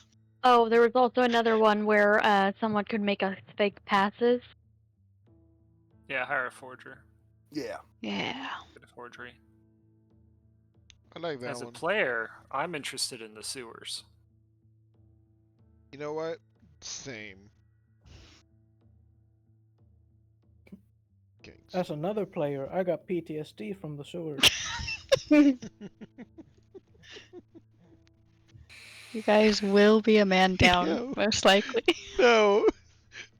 Toby almost We're got taking us the sewers. We're all going.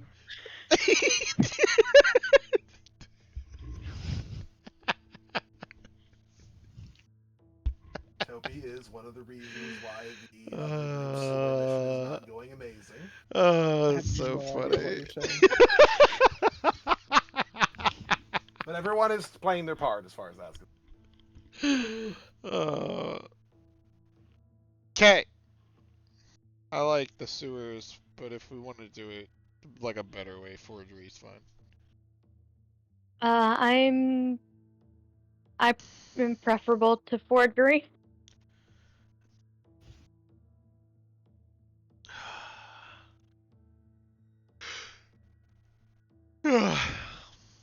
Alright.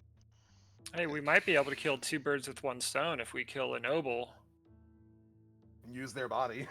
Use their body to get the stew maker, and then use their body to the corpse for the corpse Yeah. cart. Yeah, go to the sewer and then That's the guy kill who's just some talking to people. a noble. Wait, we have a bag of holding now, right? That man was. No, we don't.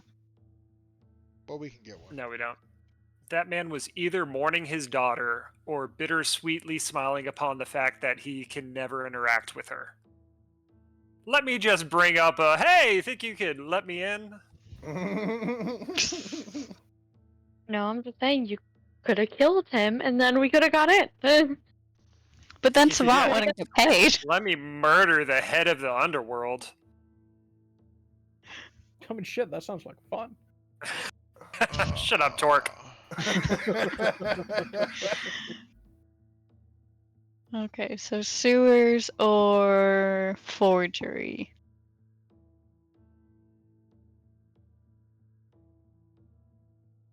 We also have, for replacing entertainers,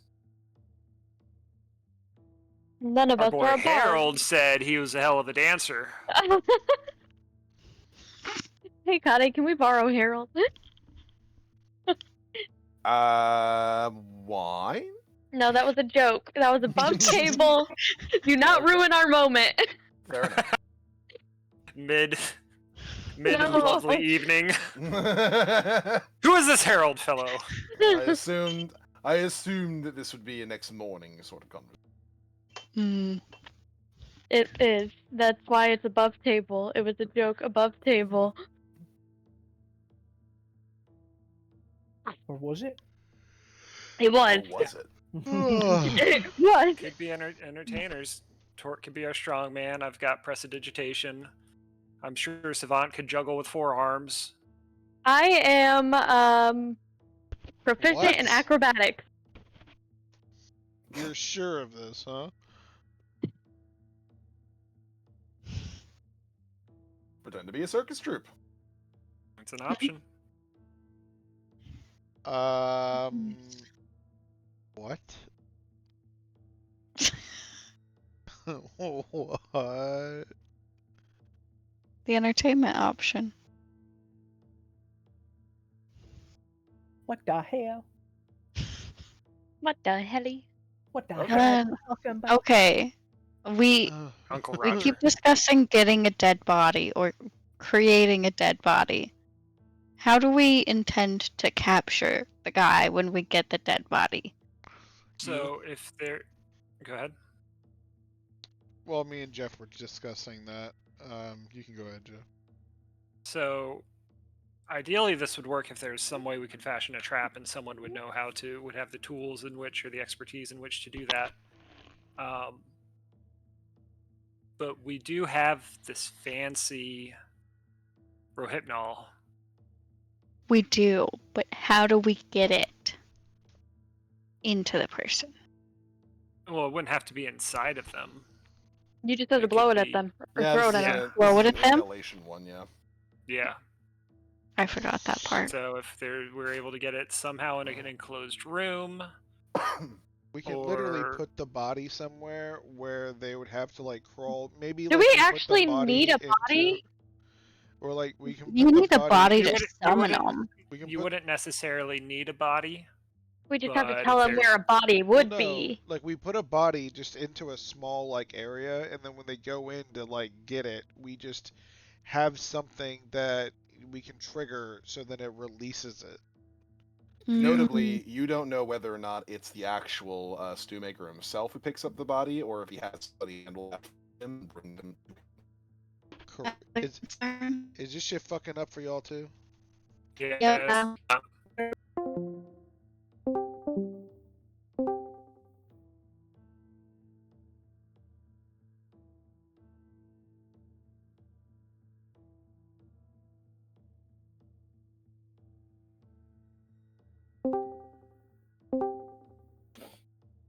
Good now? Yeah, I'm gonna reset Yep. the server for this Maybe when I we're don't.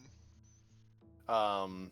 No, I was saying notably, you don't know whether or not it's the actual stew maker himself who picks up the bodies, or if he sends somebody to bring the bodies to him. Right, but even if it's the guy who he sends, we'll still have him to interrogate him. Sure.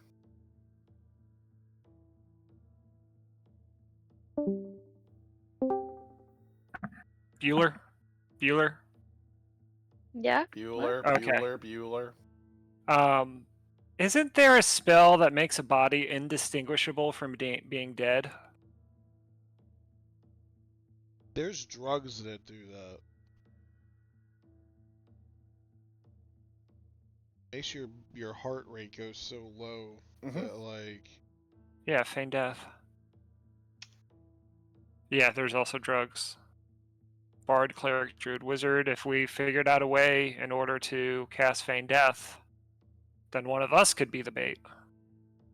yeah. I think the Hopefully we're not concern is still we asleep when they don't. start chopping us up for stew. Yeah, we don't know exactly how the bodies are being disposed of. And the duration only lasts an hour. And for all we know, he Yeah. could just summon something in that'll eat it. So you Yeah, have and locate he object, gives- right? He has a 24-hour period where he'll pick up a body. So an hour duration won't work, and it's a third level spell. I have locate object, would but the work range for if- locate object is only 1,000 feet. It would work I if mean- you were the bait and you just cast it on yourself when you heard someone coming. That involves me being able to cast third level spells, or being able to afford a third level spell scroll, or being willing to shell out money for a third level spell scroll. Ah, fair. Well, I mean, locate objects at second level, right?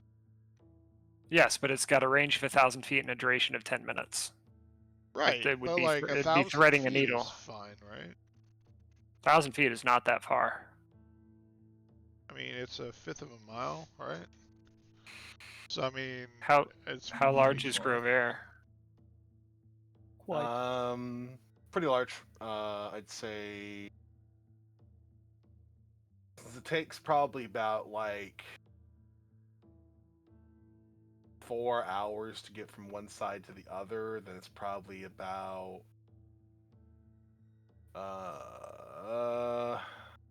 Average walking speed is between 2.5 to 4 miles an hour for a healthy adult. yeah. So If it's 4 miles an hour.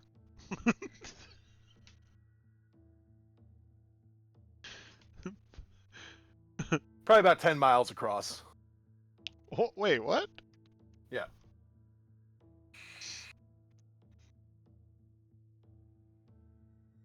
Yeah, unless he's like going to the next building or so, or just down the block, it won't do much.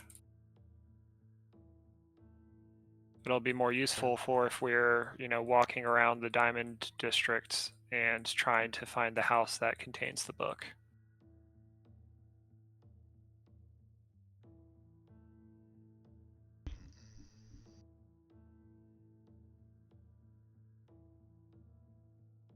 are there any other things, like, because aren't there like little,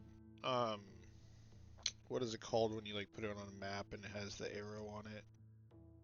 Compass rose. Yeah, like a compass, right? Yeah, like kind of like where it always points to like magically to like some object.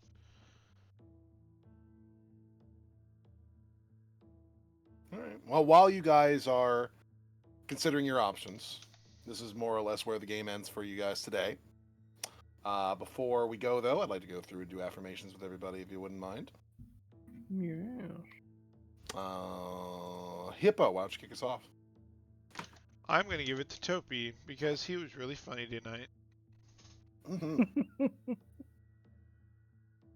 Jeff. I will give it to Nixie for being on top of her backstory when the stew maker came up and being aware of if her character would or would not know that and bringing it into the RP. Yeah. Madison. I am going to give it to Topi as well, because I enjoyed like between the bar and then the fighting pit. It was all very in character, even though a dozen bars and 21 bars that we know he actually was able to get to are very different. Yeah, at that point, he would have forgotten what he needed to do with them.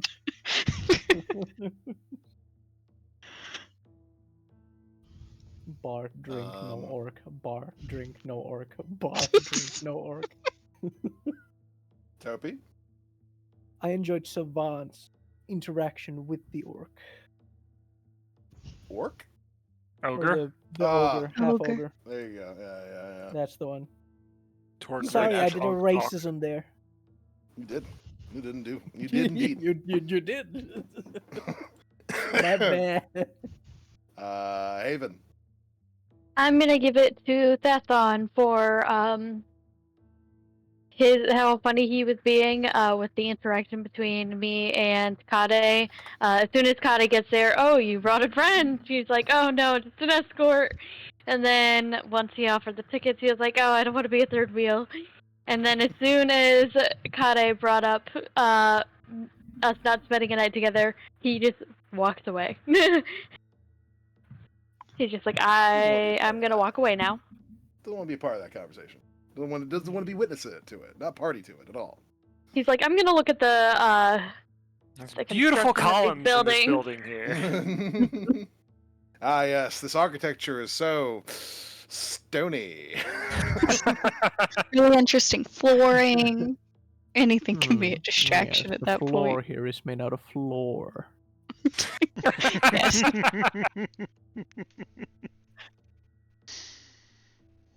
All right. Well, is everybody gonna be available on the 18th?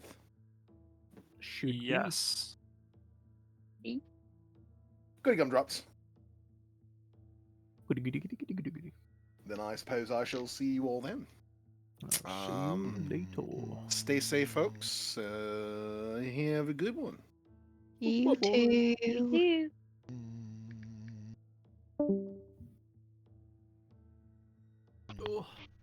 All right, does that not exist in D&D? What? What? Wayfinder compass, new D&D magic item for 2024. Don't know. Oh no, write it down. That's gonna be a tablet topic. As a bonus action, you can make the Wayfinder point north. Well, I gotta go feed and change my child. Alrighty. Toodaloo. Alright, goodbye. See you Bye. guys next time. Ooh, once per day, you can make the Wayfinder point in the direction of something you need. How much would that thing be though? We'd have to pull probably all of our money. This can be something vague like healing or friend, but not a specific object or fucking individual creature. God damn it. Yep. Oh. Wayfinder I now compass, have you a suck. backup character for Tick. Envisioner's Compass. I've heard that's probably a good plan to have a backup character. Yeah, it's I'm in a kind of a bind, I guess you'd say. Yeah, yeah. Kind of a not gonna survive next session. Yeah, I heard that. Yeah, Kind of a bind. yeah, kind of a ouch.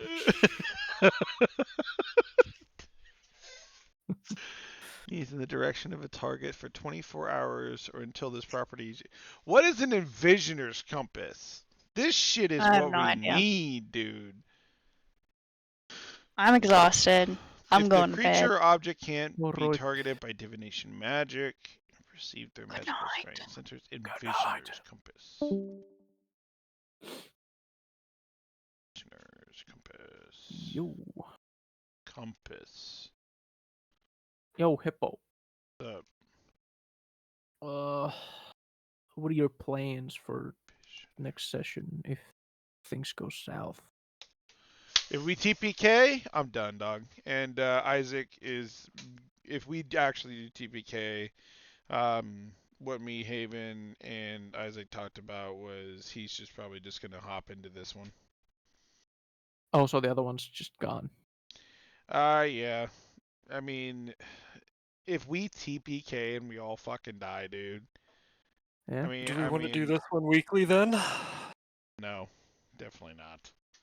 Oh. I honestly, so if I'm being like completely and frankly honest, Topi, when we did these whole two things, I'm just like so busy. My mind sucks, dog, going between these two, and it was it was a mistake doing two D&D with someone like I am not in a I should not have done it. I thought I could Yeah. because we did before, right? Like before, like we did it every weekend and it was fun, it was great, it was good. Yeah. But the way my life is right now, like it's a struggle, dude. Sometimes like I have to like stay up all night to get everything done before Yeah. like I start the day at 4 o'clock, and I just won't sleep on certain Sundays. And it's okay to sacrifice that every now and then, but like every single beginning of the week, it's rough, and Yeah. it's just kind of it's a little tough at the moment. So, and there's also Yeah. other reasons that kind of contribute to it, but honestly, dog, TVK, it sucks. What I actually thought about that I should have done is when we were looking at starting this campaign, but then John dropped, right? I should have been like more self-aware to be like, hey, let's just bring Jeff and Madison into this, and then just kept doing the one. You know what I mean? Because the Yeah. whole reason for us starting this one was because Jeff wanted to play with us, and then Madison wanted to play with us, right? So Yeah. it would have been better just to bring them instead of Soup into that. Just ran it as a 6-person campaign rather than a whole fucking other second campaign. But I think if I remember right, the way it lined up is I think we were already discussing and building this when Jeff left or John left. Alright, I'm gonna bounce and get some food. Y'all have a nice night. All right. Okie Have a dokie. good one. So I don't know.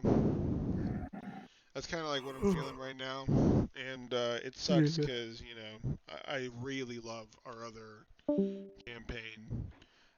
Yeah. It's save the world kind of shit. Like to be frankly honest, I think the other campaign is like 10 times better than this one. Well, to be fair, this one is still starting, so. Right, but like the other one, we're saving the fucking world. You know what I mean? Like the way it started with the whole thing coming out, like that shit was fucking like it was hyped, dude. The stakes in the other one are from the get-go a lot higher. Mm-hmm. Ooh.